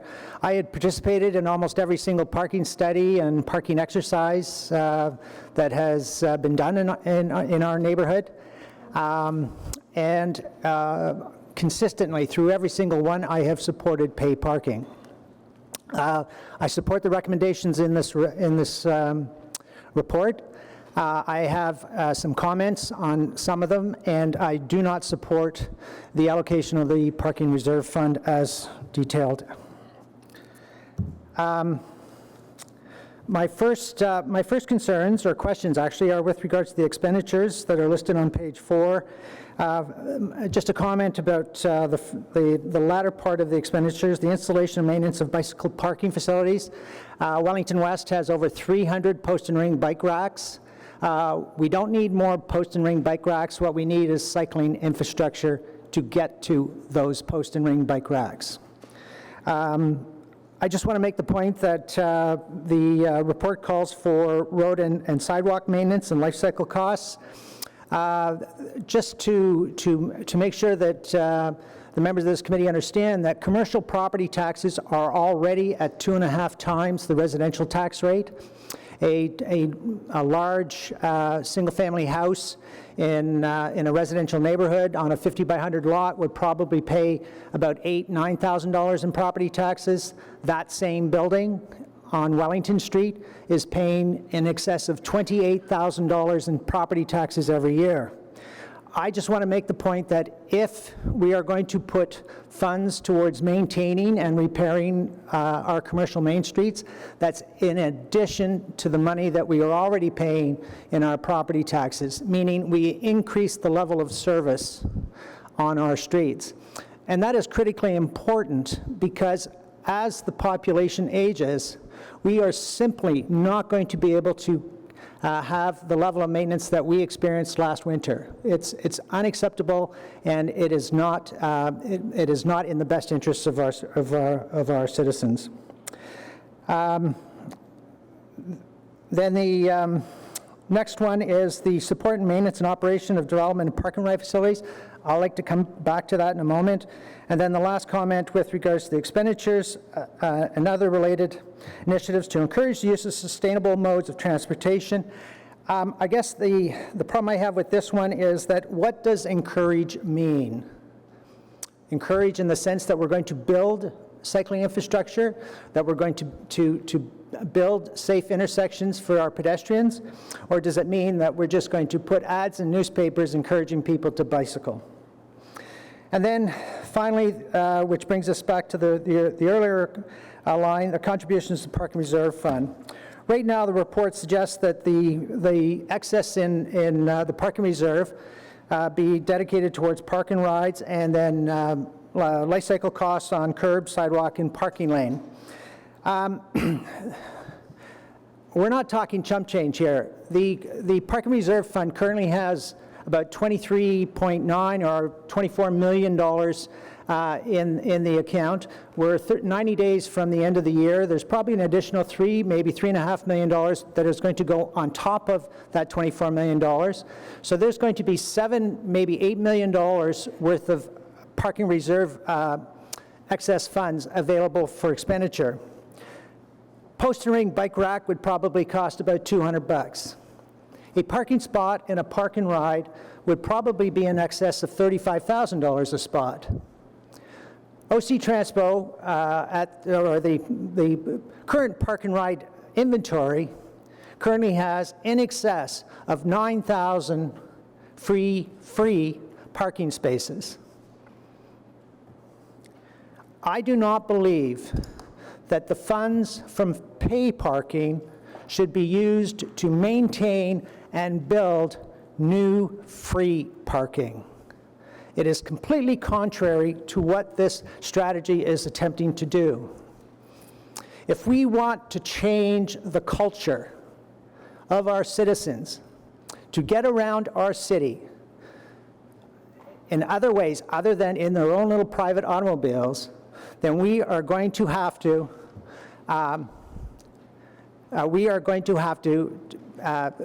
eliminate free parking. I do support the earlier motion with regards to the, I forget what it was called. Road Safety Action Plan? Yes, the Safety Road Action Plan, and I do not support option 3. Thank you. Thank you very much, Mr. Kemp, for your presentation. Are there any questions to the delegation?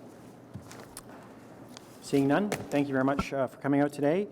I have no other delegations on my list, so we will go to questions to staff and to debate. I do have a list, so if people would like to ask questions, please let me know. Sorry, I'm just finishing the list from people who've already told me. So first is Councillor Fleury.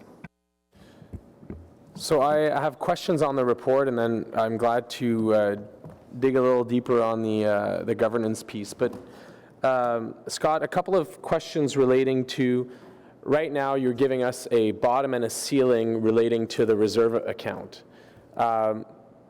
Anything that exceeds that, what gives us the authority under the Municipal Act to spend it to what appears to be anything? Because that's what I'm trying to gain under the current model, So if we found a loophole, then let's have that conversation. But I want to understand anything that exceeds what you're proposing to be $20 million, where can we spend that? Chair, that remains parking fee revenue, and we are constrained by the municipal acts, so any spending needs to be in alignment with the strategy and have a reasonable connection to parking. So basically, it again goes back to the same structures of the municipal act constraints, which is we can only spend within paid parking zones. We can't give more money to Bryden to buy a couple more sidewalk plows. Sure, that's correct. And the two allocations that we've identified are to spend that surplus of the park and rides and the life cycle, both meet those two criteria of alignment to the strategy and that connection to parking. I'll come back to that later. The stakeholder parking group was brought up by one of the first delegations. I think the idea of engaging with groups is important. I think the reporting of that is challenging right now. There's no visibility to the conversation, so agenda, meeting minutes, reporting. So as a committee member, I know you're having those conversations because I hear from some of the stakeholders. I wonder what you can put in place so that there's more, for example, Dennis was not on the stakeholders group. That's fine, but the folks that might be interested in participating or being aware, how can we give some exposure to what's presented, what's discussed, and what's decided out of that forum? Sure. One of the roles of each one of the members of the stakeholder group is to be that conduit back to their respective organizations, and so in the case of the BI representatives, so we trust that they're disseminating the information back, but that is something that we can take away to increase the transparency in terms of what's being discussed. Yeah, I'd love for you to have a section on the website and just to land those agenda and minutes. At least that, I think, would give some transparency. Could that be a direction? That's something that we will take away to determine what we can do, for sure. That's something we'll take away to determine what we can do, absolutely. Okay. Sorry. I know you and I have had multiple conversations on this. I know where your mind's at, but I'm still not sure how we get there, which is we've given you some flexibility to move the charges around. We've given you a cap of, I guess today with the increase, it's around $4 or $3.50 or something. When do you plan to implement the dynamic? Because I think that's the issue, right? Is we're giving you the flexibility to review based on usage and so on, but I'm not seeing a dynamic, a day-to-day. We're heading into Canada Day. It's going to be busy. There's a high usership. We should charge a lot of money. When there's low ridership, and I think streets like Westboro, who are maybe favorable to paid parking but concerned, everyone would jump on it if when there's low usage, there's low price. When there's high usage, there's high price. But we're not responding to that quickly enough, which I think puts us in that weird spot. Chair, in providing a service, it is important for us in our approach to ensure that we are putting residents and visitors in a position where they can make informed decisions. There are models out there where rates change by time of day and by block, and that is very hard to put that information with the person in their vehicle so that they're making decisions. And in going to something that's zone-based with a consistent rate and broader increments than we may see elsewhere, I think we give ourselves a greater ability to communicate that so that we can have them make informed decisions, distribute the demands strategically, and better achieve our strategy goals. I have an issue with it. I think it's the same idea that, the APIs are out there for gas stations to put their prices, and some smart app developer has created an app where you know where your gas prices are. So I would say let's release the pay and display data, and let's let the app developers have fun at it. We as committees set the top bar, so the very max you're going to pay when you get to the on-street. So I don't understand why we don't offer that dynamic piece now and then. Like, what is the ceiling? I think we're setting it out in this report what the ceiling would be. Yeah, this is certainly a first step, and I think there's a number of things that have to happen, and we've identified our technology roadmap to fully consider what's coming and what our options are. In terms of enabling, again, residents, visitors to make those informed decisions, I think there's a few things that likely need to happen. In-vehicle information, that type of thing, because people aren't making those decisions on where to park, which block to park on when they're leaving their house. They're making those decisions when they're arriving at the location. So there's things that we're looking for that will help to move us along that continuum. I think this is an important first step towards potentially more dynamic pricing to reflect demand and to start the process. Okay, and then my final question before I guess I get back on the list for my governance piece is relating to, so right now, my personal feeling is that, or my community's feeling is that we are creating imbalances on main streets. What we're doing is we're creating a retail environment where you don't want paid parking. It gives you the edge, no matter where that is. Today it's Westboro, tomorrow it'll be another street. So I want to understand how you're creating an environment that our main street in the core have a fairness element of pay and display based on usership, because the last thing we want is today to put in place the discussions on Westboro, which are uncomfortable for some, and for some, from a holistic point of view, I think we need to get there. But I don't want to just fix Westboro. I want it to be systemic, that as popularity grows in our main streets, that you're able to look at usership and start implementing it. By the way, I'd love to go further and look at U-Ottawa zones that are on residential streets near U-Ottawa. So I want to be clear that I'm even further than where we need to go. So certainly the strategy that we're proposing accounts for that, and accounts for it further develops the process which was in the existing strategy to identify areas where there are parking related issues, parking management related issues, and we will continue to lean on our study process, which involves consultation and data collection, to assess those areas and make determinations on whether or not paid parking is a tool that is warranted, because there's a number of things we look at, but paid parking is one of those. Mr. Chair, I've taken enough time. Thank you very much. Councilor Menard. Thanks very much, Chair. Appreciate that. I've got a few questions, and then I have a minor, I'm hoping, amendment to one of the objectives. Can we change the objectives here today? Is that possible, to amend an objective?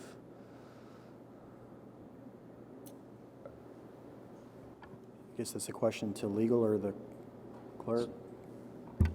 It's an objective within the MPMS. Chair, I would suspect through motion the contents of the report could be changed. Okay, it's very minor, but I'll get there when I get there. So thank you for all the work you've done. There's a lot of good in here. I know you've met with a lot of us and provided a lot of overview. I think there's good things here. The story will likely be, well, parking rates are going up, but that shouldn't be the story in my view. I think people obviously have to report on that, but the story for me is how much investment is going to be done on things like a bike parking strategy and snow clearing that's going to come along with this. And the net positives for our city in terms of a better transportation modal share and the expansion of what I see as some flexibility around where we can actually invest some of these funds. So I just appreciate the work you've done and where we are right now. I do have a few comments and criticisms as well, though. But in terms of the parking on evenings and weekends and looking at that, page 44 of the report talks about the fact that we do want to look at this and that staff are coming back with a report. We'll see we'll see when, maybe 2021, maybe later. Can I just encourage you to come back sooner rather than later on that? Ideally in 2020, end of 2020 would be better. I think if you're coming back end of 2021, this council is not going to see results from that. That's the way the budget cycles work. So can I actually ask you to come back sooner than what you're potentially preparing to do, and make sure that we actually get a good discussion going around that. It's been, I guess, 11 years since that discussion happened last time around, and I understand that the chief reason why we didn't implement anything on Sundays, for example, or look at it is around a lobby, essentially, and so that's fine. It's just, I think we can talk about it again, and now's the time to do it. So can I just give you that suggestion? In terms of the objectives in the MPMS report, you've got Objective 1, provide an appropriate and optimized supply of general use public parking. Can you just give me more on, what do you mean by optimized supply? To meet demand, to meet service levels? What does optimized supply mean to you? Chair, it is important to have, and I'll use on-street first, and there's some examples that pertain to off-street as well, but for on-street parking we don't want it to be too heavily utilized, so we get into where there's not enough available parking, and then there can be a point at which it's not utilized enough, so the businesses are being underserved. So the optimized refers to, we're looking to get into that sweet spot, so to speak. And we take the same approach with our off-street facilities, that we'll find that balance between short-term and long-term, obviously prioritizing the short-term, but recognizing that we need to optimize our facilities. Okay, I'll have some more just questions around that later on, and maybe in a second round of questioning. Objective number 2 talks about prioritizing short-term parking that is responsibly priced to support businesses, institutions, and tourism.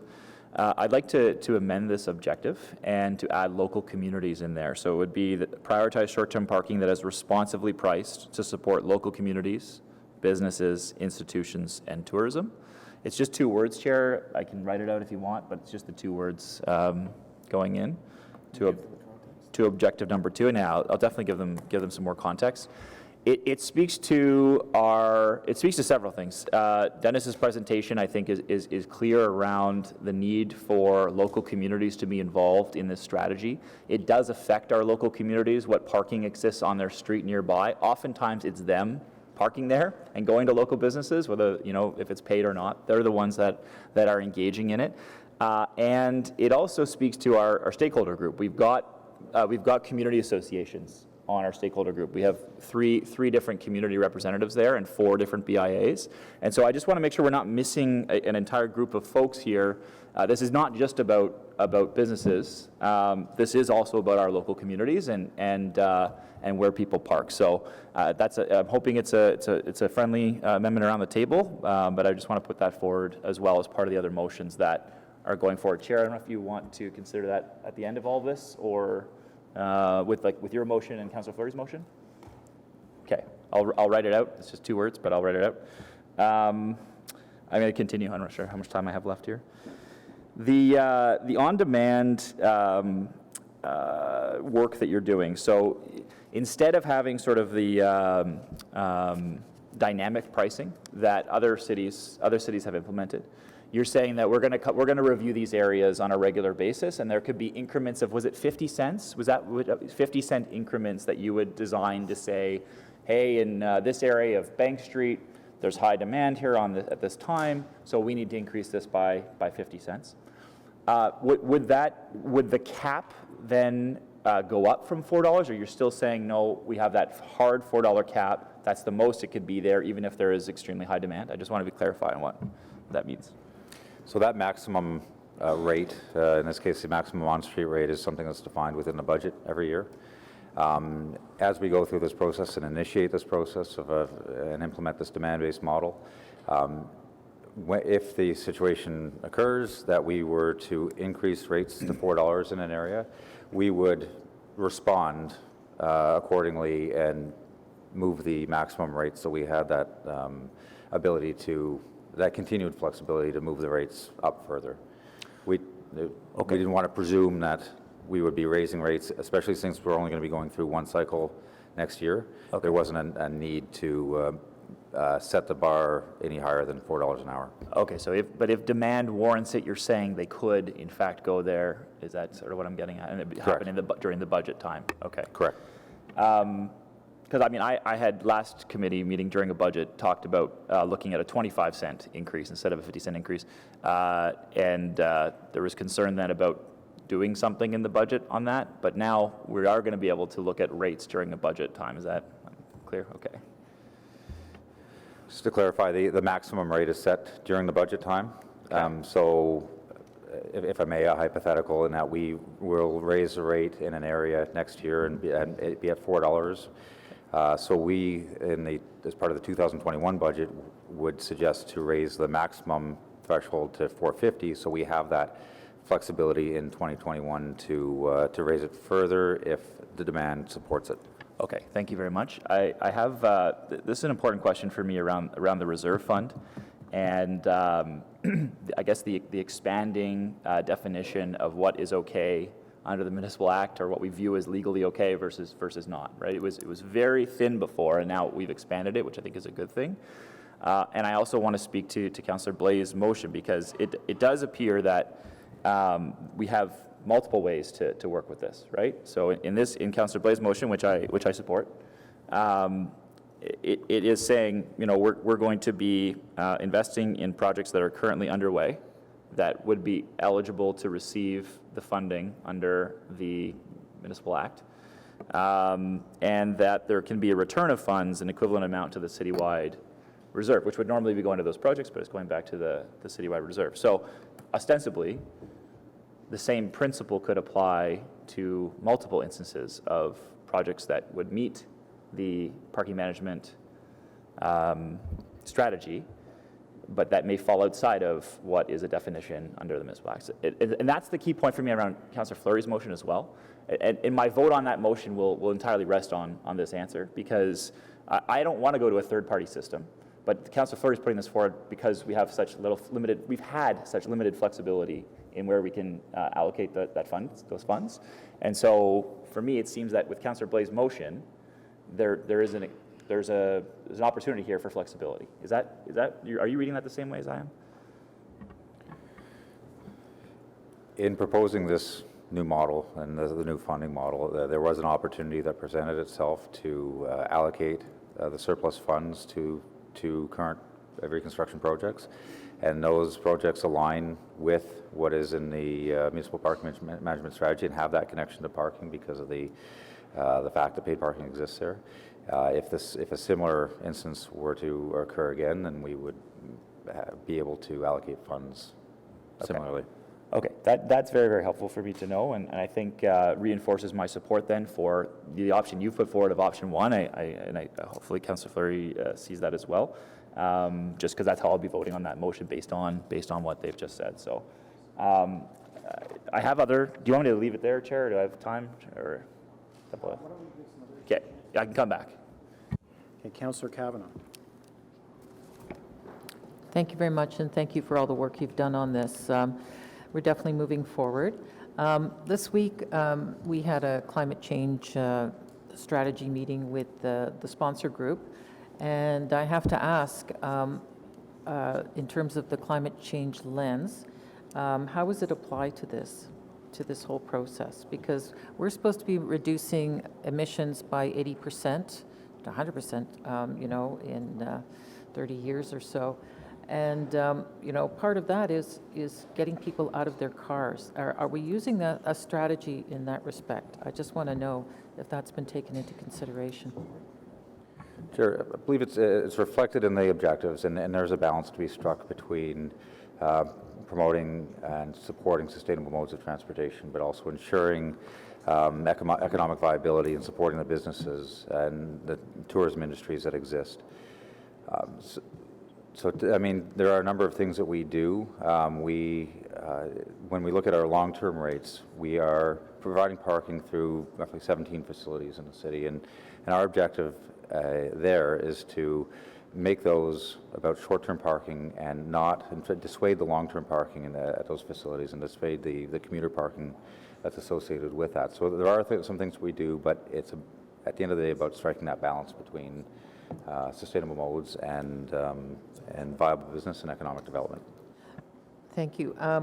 One of the things that's coming up is bike parking, and I mean, there's two ways to look at it. There's actual parking, like the rings to put your bike in. There's also the park and cycles, and we have one that's going to be a pilot project in my area, and I expect that they're going to be very popular. The NCC is also doing them, and can that be supported in this? Sure, that is something that I think we'll consider as part of the scope with the bike parking strategy going forward. Okay, that's very encouraging. And again, I appreciate the suggestion about the bike sharing, because I think it can fit in as well to encourage people to not be going all the way downtown, perhaps, and picking up a sharing bike. So that's helpful. Have we ever looked at a strategy in terms of, in terms of parking that is, where there's an alternative, i.e. it's on the LRT route, and, therefore the person could have taken the LRT. Could we charge more there to those parking spots versus one that's where there's no or very little modes of transportation or transit? Chair, I'm aware of a park and ride strategy that's currently under development, and I would defer to my colleagues with transportation planning specifically on any questions related to rate structures and park and rides related to LRT. Okay, thank you. I do think that we have to look at parking as an issue. It's always one of the things that comes up, even in a ward like mine where I do not have any pay and display parking, but people, obviously use it a lot. So, and I appreciate the comments that have been brought forward. Just a clarification on the snow clearing, just so people know, this is only for areas around parked cars, correct? Like this is to do with the, on the side of the street parking, that the snow clearing will happen. This is not a general boost to the budget totally for snow clearing. So in areas with paid parking, dealing with the windrows, and snowbanks and what have you, this would be additional snow clearing of those, specifically where there is paid parking. Yeah, I just want to make sure that people know that. So, no, I'm hoping we're going to, over time encourage people to look at other modes of transportation for sure. So this is a good first step. I know that there's the restriction of the Municipal Act. I don't know what would happen if we actually, were caught out or told we were, violating the Municipal Act. What's the worst thing that could happen? Defer to legal and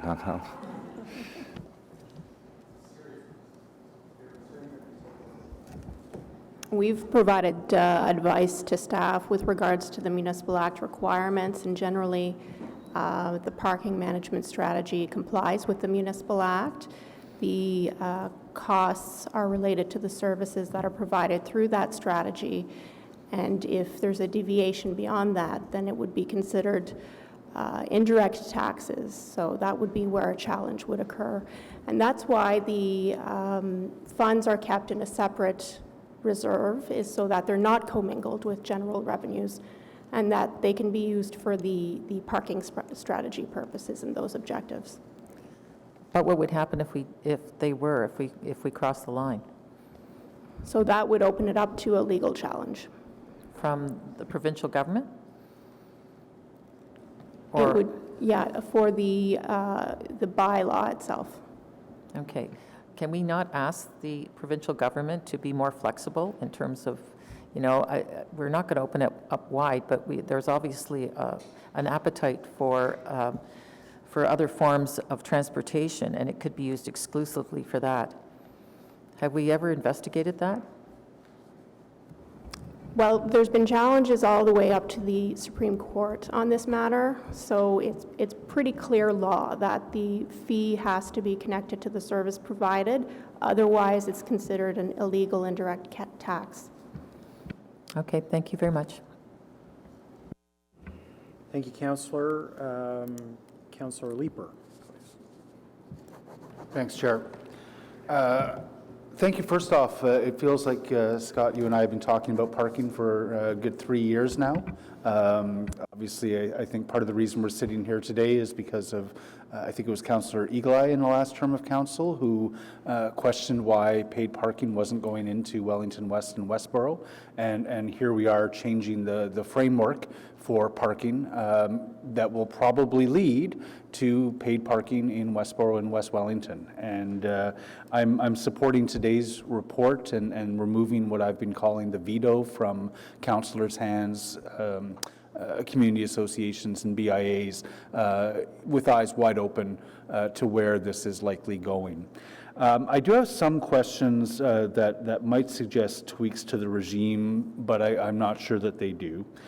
Are there any areas in Ottawa where charging the maximum parking rate has not brought demand down to that Goldilocks 85% utilization?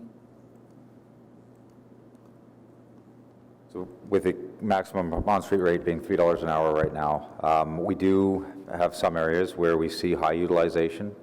In terms of what that means, we will conduct this thorough process to assess all zones across the city starting next year and identify where, if anywhere, the rates need to be raised to account for that, to bring it, with the objective to bring it into that Goldilocks zone, that sweet spot.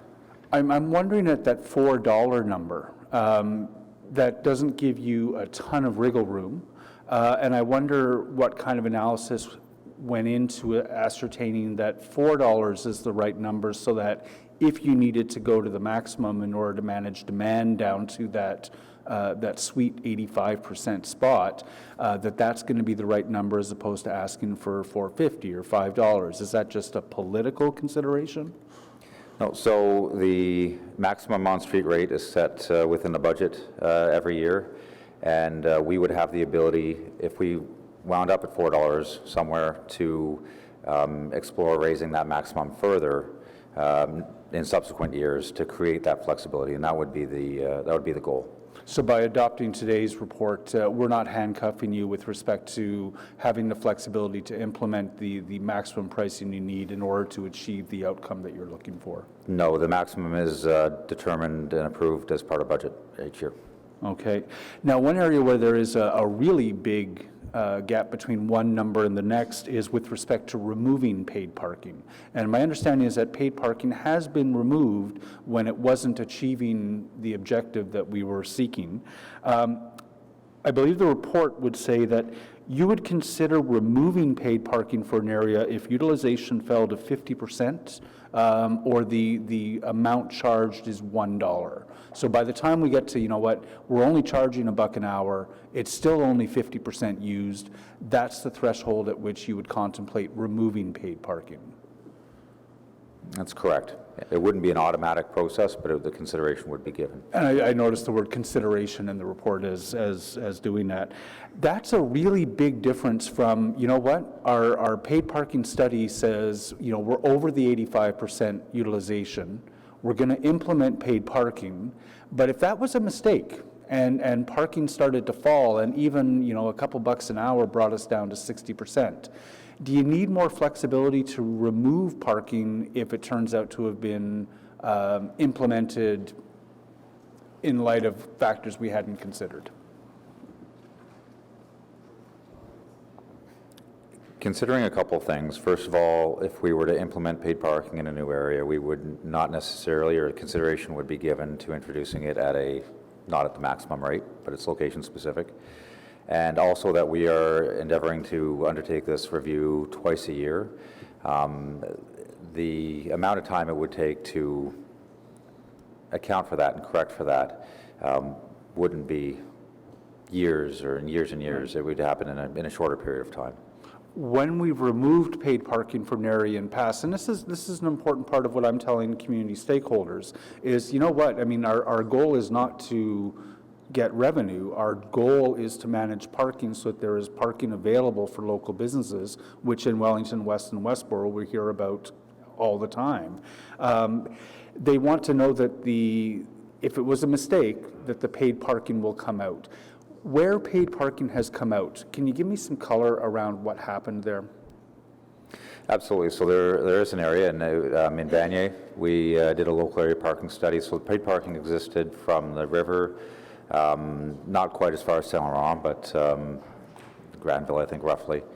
And a study was done in roughly 2013. And one of the recommendations of that study was to reduce the rate to $2 an hour and go back and look at it again. And as part of the process to go back and going back and reassessing it, it was determined that the area of Vanier west of the Vanier Parkway, so between the river and Vanier Parkway, had responded, and there was an appropriate level of demand. But east of the Vanier Parkway, there had not been any appreciable change in demand. So the decision was made at that point in time to remove the paid parking in that area. So that was before what we're proposing now. So it would be a little more regimented now. It was a judgment call at the time based on the conditions. So the likelihood that we're going to put paid parking into an area on the basis of analysis that is not rich enough is lower if we approve the changes you're asking for today. It's a lower chance of that happening. I would say that's correct. Okay.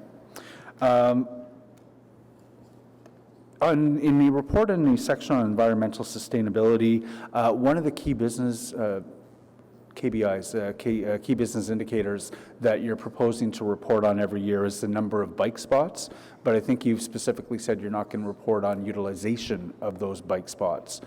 Is there a reason why not? I mean, it would be very, very handy to have that data to understand some of the modal shifts we're trying to accomplish.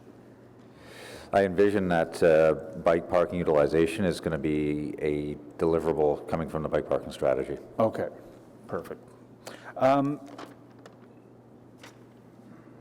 The last area is with respect to the governance and who's going to control parking, who's going to have the revenues, can we use it as a dividend?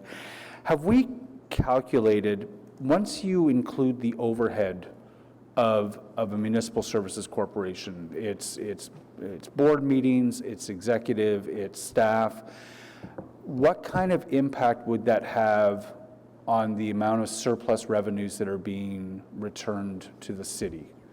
Have those numbers been done?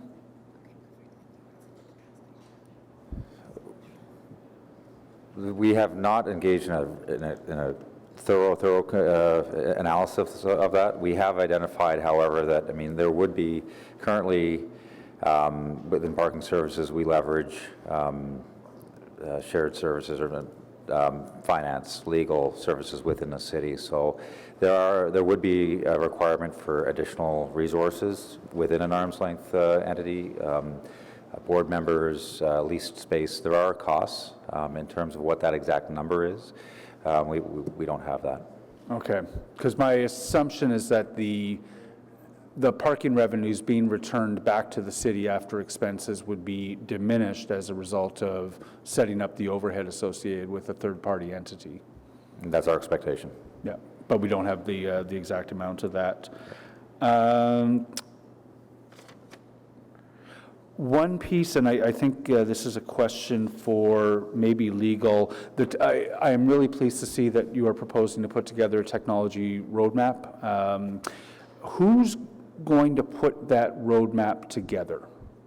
I believe you're working with our IT staff and with what I assume will be a new CIO hired sometime reasonably soon. The focus of that will be on a scan of the industry, and specifically the parking industry, and in terms of there'll be an overlap of what's happening and types of technologies that are coming at us. We'll either be coordinating that internally, or we will be coordinating that internally. Whether we bring in somebody externally to provide an additional perspective is something that we'll determine following this. Okay. IT security is something that the city is thinking really hard about right now. I just want to make sure that as new solutions get rolled out across, that we're centralizing some of those decisions with someone who has that bigger look at security considerations within the city. And then does this report for legal, it's not part of the resolution that they're going to deliver a technology roadmap. Your reading of this report, does it require them to do that? I have no doubt they will. But I just want to ensure that it's deliverable by way of motion. Yeah, that's a possibility. Through you're suggesting through a motion? Yeah, so right now, as I read the report, I'm not entirely certain whether it requires them now to deliver the technology roadmap. Right. Do you believe that the way the report is written and the resolutions that we'll be passing require them to deliver a technology roadmap? Direction would be sufficient Okay. direction from the committee. So you'll take that as direction, I assume, to deliver a technology roadmap in the time frame in the report? Yeah. Yes, sir. Fantastic. Thank you. Thank you, Chair. Thank you, Councillor Leeper. Councillor Tierney. Great. Thank you very much, Mr. Chair. My question is very simple, and I did bring this up during the briefings. The words park and ride are a real trigger word for a lot of people. And many moons ago, before I even got in council, decisions were made that, you know, we're going to not build new parking structures inside the Greenbelt because it encourages people from Orleans to drive into my district and park there. I just want to confirm, how do we determine if any of this money is going to park and rides? Would that be still true? I just want to make sure it's on the record, because I get a lot of emails about that. Oh, great, they're going to build a park and ride at Blair Station, which would certainly not be the case. I'm going to defer to Phoebe with transportation planning. Chair, as part of our TMP, we are taking a review of the park and ride strategy. And the essence of a park and ride strategy is to capture the commuters before they start heading into the downtown area or into inside the Greenbelt, because once they're there, they may continue driving through. So, the strategy that we have is being refreshed and updated as part of the overall transportation network plan as part of the TMP. Great. So just to clarify, my statement would be probably quite correct that there would not be a new park and ride Tunney's, Blair inside the Greenbelt. That wouldn't be on the horizon. For the LRT stations, I think the land is very valuable to be used for other purposes, such as intensification, because we want to support the ridership along the LRT. So it's unlikely that we would be looking for parking around these major hubs. Great. Thank you very much. Thank you very much, Councillor Fleury. So this is more comments and context for my motion. So many members of council recognize that this is one of the only groups that generates money at the city. We offer a lot of services, and this is one of the groups that generates dollars. I like the analysis. I think generally we're heading in the right direction. I think we have legal constraints that we can try to dodge as much as we want, but we're caught by the Municipal Act that we cannot, any money we collect, we have to spend to that program, a user fee environment. We can't take that money and, based on council's priority, reestablish where that money should go. So, interestingly enough, the current model that's proposed by staff helps me. I'm entirely paid zone. Think about, so all the money that would generate, I would benefit from directly, just to be clear. But I don't think that that's the right thing. I think that everyone that has non-pay and display areas, because we're only talking about the areas where we have paid lots or pay and display. I think councillors that don't have pay and display zones should actually benefit from those revenue sources relating to improved snow operations, improved crosswalks, improved. So I think, I recognize that many would be uncomfortable based on the review that was done, and the review is fair. I'm not dodging the review, but I think this is a political decision. Do we want to be able to generate revenue and spend it where the priorities should be, or do we want to continue to be caught under the Municipal Act and have to be very creative as to how we fund these things?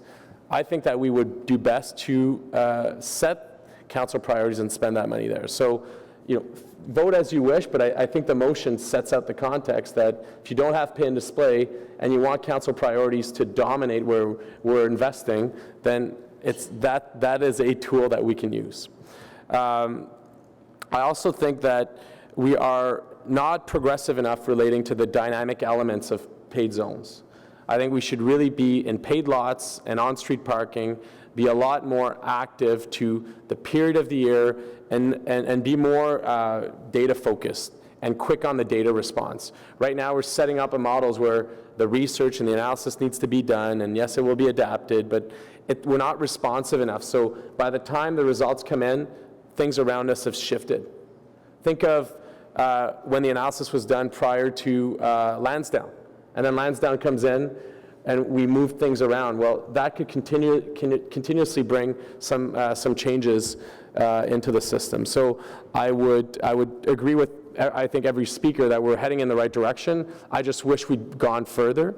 I'm happy that we're providing the flexibility to not be caught for approvals on the pay zone, so that's certainly a great thing.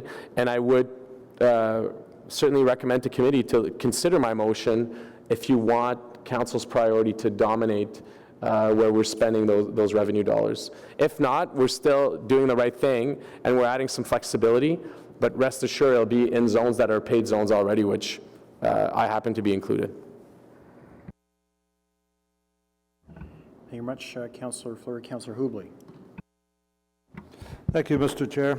I'd like to encourage my colleague, Councillor Fleury, to look around the room. I look at the back and I see bylaw, and they're pretty good revenue generators themselves, and building code services actually pays for itself with the revenues that it's collecting. So there is, on the budget line, there is quite a few revenue sources here at the city. I would encourage my colleague that if you wanted support from people like myself that are outside, representing residents outside the Greenbelt, that he would have shared that motion ahead of time, instead of sending it to me while I'm on my way to the committee. So for that reason, I can't support it. I haven't had a chance to look at it. These folks have come around. They met with all of us several times. They kept us informed on what was going on with the consultations, why they were making their recommendations, and I think they did a very good job. And I'm going to support that instead of making a last-minute change here on the table. One question for you with this, as you mentioned earlier, you said that the Gold Pass fees from the park and rides go into your pot of money. So does that mean that in wards where there are park and ride, that we can access those funds to buy like bike racks, for example, to encourage more people to bike to the park and ride in cases of overcrowding at the park and rides? And the second part of that is, would those funds contribute towards a pathway link that is needed to the park and ride for transit users? So, Chair, to the first part, bike parking, and as part of what's being proposed, it's an additional funding in bike parking, but also in an expanded scope where we're not only limited to invest in bike parking in paid areas. So, yes, I think, and this was something that we'll settle out through the bike parking strategy to, again, to define what gets installed and where and when and based on what criteria. As it is still parking considered to be parking fee revenue, we would need to align it with a strategy and have a direct connection to parking specifically. So sitting here now, I would say that the pathway would likely not qualify for those revenues. Okay, so one yes, one no. Thank you. Thank you, Mr. Chair. Okay, Councillor Fleury on a point of privilege. Thank you, Mr. Chair. I recognize my colleague's points and will respect his vote on the motion. It's important for us at committee to be humbled, and if there's a motion that's brought at the table, including the chair's motion, that I will be supportive, for which I did not get notice. and you've been a member of council for some time, and I'm the one who directed staff years ago as part of this review to add the governance review. So, you know, if this is new information for you, that's fine, but I certainly have been on the record for years relating to my interest in going to a non-for-profit, and I would be careful. I've heard it from a series of members of we're not doing us a favor by challenging that motions be brought to the table. this is the tools that governs us, that we can bring motions, you can vote against the motion. I'm okay with that. But we have to be able to vote, we have to be able to use those tools and not be worried that, hey, if 24 hours in advance we didn't do that, that we won't get the support from colleagues. So I will support you when you bring a motion to the table if I believe it's the right thing, and I hope that you do if it's the right thing. Don't vote for my motion today, that's fine, but I would not remove that tool that we have as elected members at committee. Thank you very much. Councillor Menard on the report. Thanks very much. And Chair, I did write out the motion. Thank you, Councillor Leeper, for that. And it's before staff now, so it just adds local communities into the second objective. I have a few other questions. Is there a reason why we just have 3 community representatives on the group that meets instead of 4, sort of an equal amount to BIAs? Is it just the way it was thought of previously, or some other thought process around it? Yeah, we're modeled off of what was originally designed, and we've made some adjustments to that. I don't think there's any intent behind it. It's just that was the team to be a reasonable distribution. I think we should generally have more BIA interest than community association interest, so that might be reflective of that. Okay. Yeah, I mean, I guess if there's interested community members in canvassing them, it may be worthwhile saying this equal amount, but I'll leave that with you folks. In terms of the process here, I'm well aware there's going to be some areas that are looked at for more paid parking areas that don't exist now. So Westboro, Old Ottawa South, it could be looked at soon. So what is the timing, if we pass the motion today, how quickly will the city start to look at those areas that are currently not charged? What's the process from here for you folks? Well, I think you referenced Westboro, Wellington West, and it's been discussed at a couple points today. The existing study that was tabled in 2017 has data which we will seek to update, and I envision a report next year on that. Next year? Next year. Okay. Correct, yeah. Next year. We'll clarify timing on that. Any other areas we will review in the course of doing our local area parking studies, and we will include them on our work plan as issues are either identified to us or we flag things. We are monitoring a number of areas for parking issues, and we will continue to do so.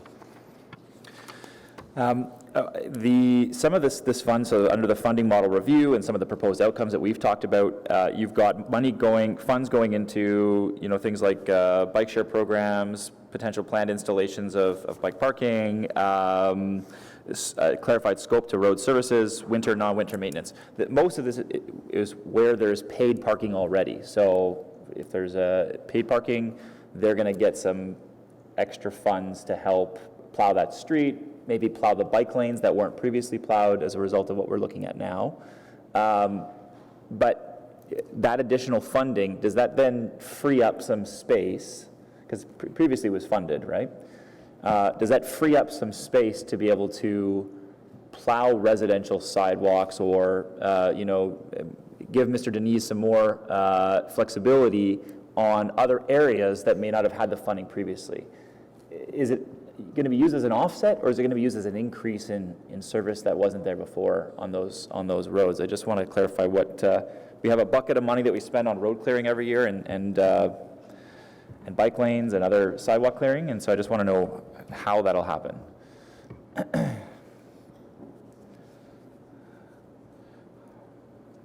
So the increased snow removal will be an increased level of service being provided. With the transfer, and we currently transfer, I believe the number is $3.4 million on average a year to roads. 3.4? $3.4 million, and that's to cover, excuse me, to cover costs related to street sweeping, snow clearing, and it's intended to be a proportion of the overall road network. So there's a calculation that goes into that. To this point, that calculation has been outdated and somewhat ad hoc. So we've, as part of this process, and we've gone through all the transfers, whether it be all of our internal transfers, to ensure that they're appropriate. And so we fixed the roads transfer to create a formula from it that is repeatable and reflects actual costs as a proportion of the total road network, both for sidewalks, permit parking, and paid parking in the core areas specifically. Okay, that's helpful. And our plan is to actually increase that yearly operational spend by another $1 million about. Is that right? So again, we're correcting for what was already transferred, and what was already transferred was based on metrics that were 20 years old. Okay. So we're bringing that up to date. So they're based on 2018. If we were to recalculate 2018, we've identified that the transfer to roads to properly account for the work that they do and within the parking areas would be $700,000 higher. Okay, and so that there's $700,000 additional going to there, and then we're also saying on an operational spend item, this is new, would have about $400,000 going into things like snow clearing to access bike parking facilities, additional staff in the bike parking area, and other sustainable modes of transportation spend. So is that still $400,000, or are we looking at a larger number on the operational side for that?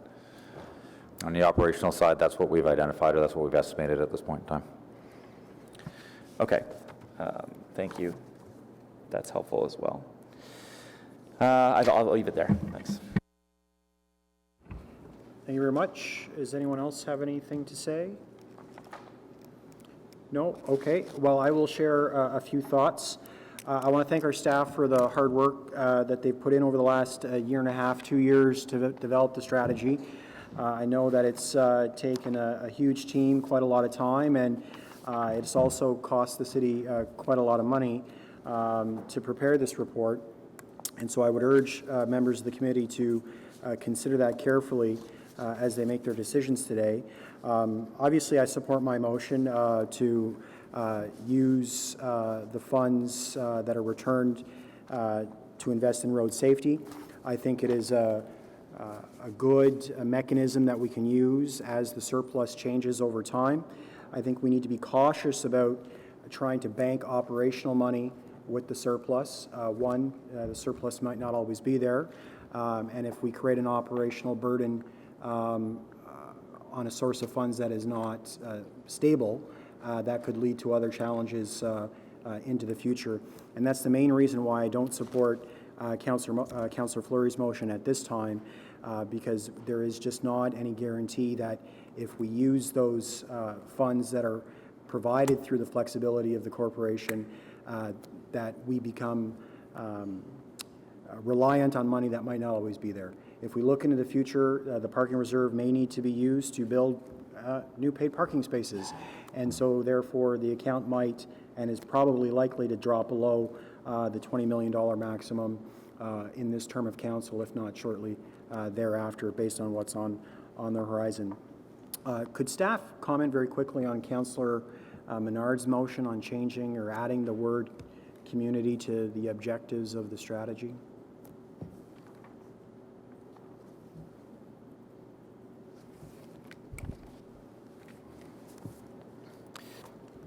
Chair, I'm cautious because the wording was very deliberately arrived at in consultation with our parking stakeholder consultation group and then validated through this lengthy process. And I believe it requires some reflection to actually consider the implications.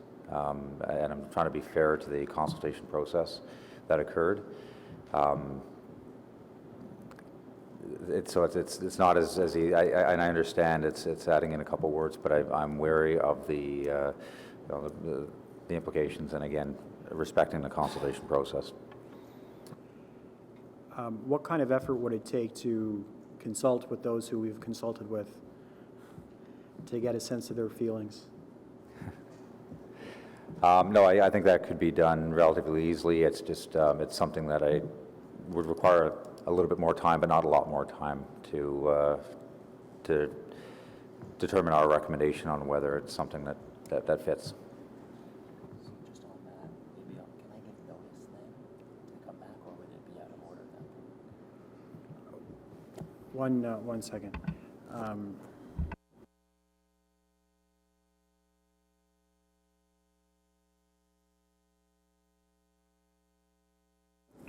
So perhaps as opposed to voting on the motion today, committee can provide you direction to explore the impact of such a change and report back to us within a reasonable amount of time. Yes, we'd take that direction. Is that acceptable, Councillor? Okay. Perfect, thank you very much. So I think, and clerks can correct me, I think the proper ordering of the motion should be Councillor Fleury's first, and then mine, and then the report. Does that sound just about right? Using these, I imagine, on my motion.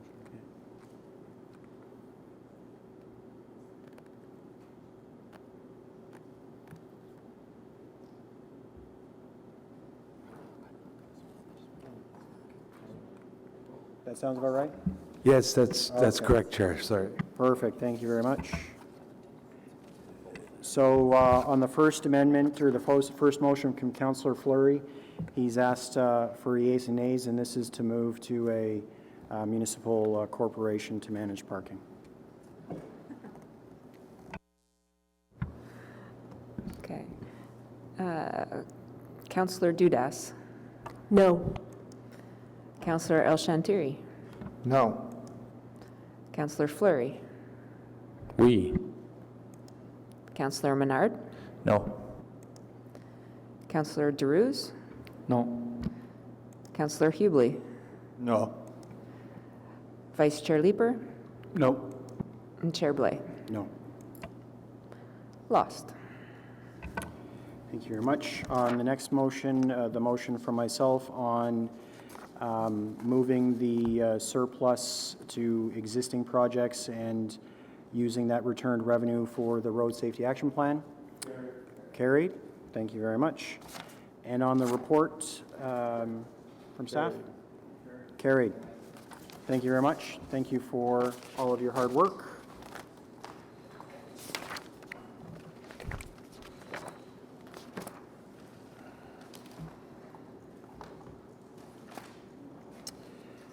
Item number 3 is the status update, Transportation Committee increase in motions for the period ending for the 20th of September. Received. Is this received?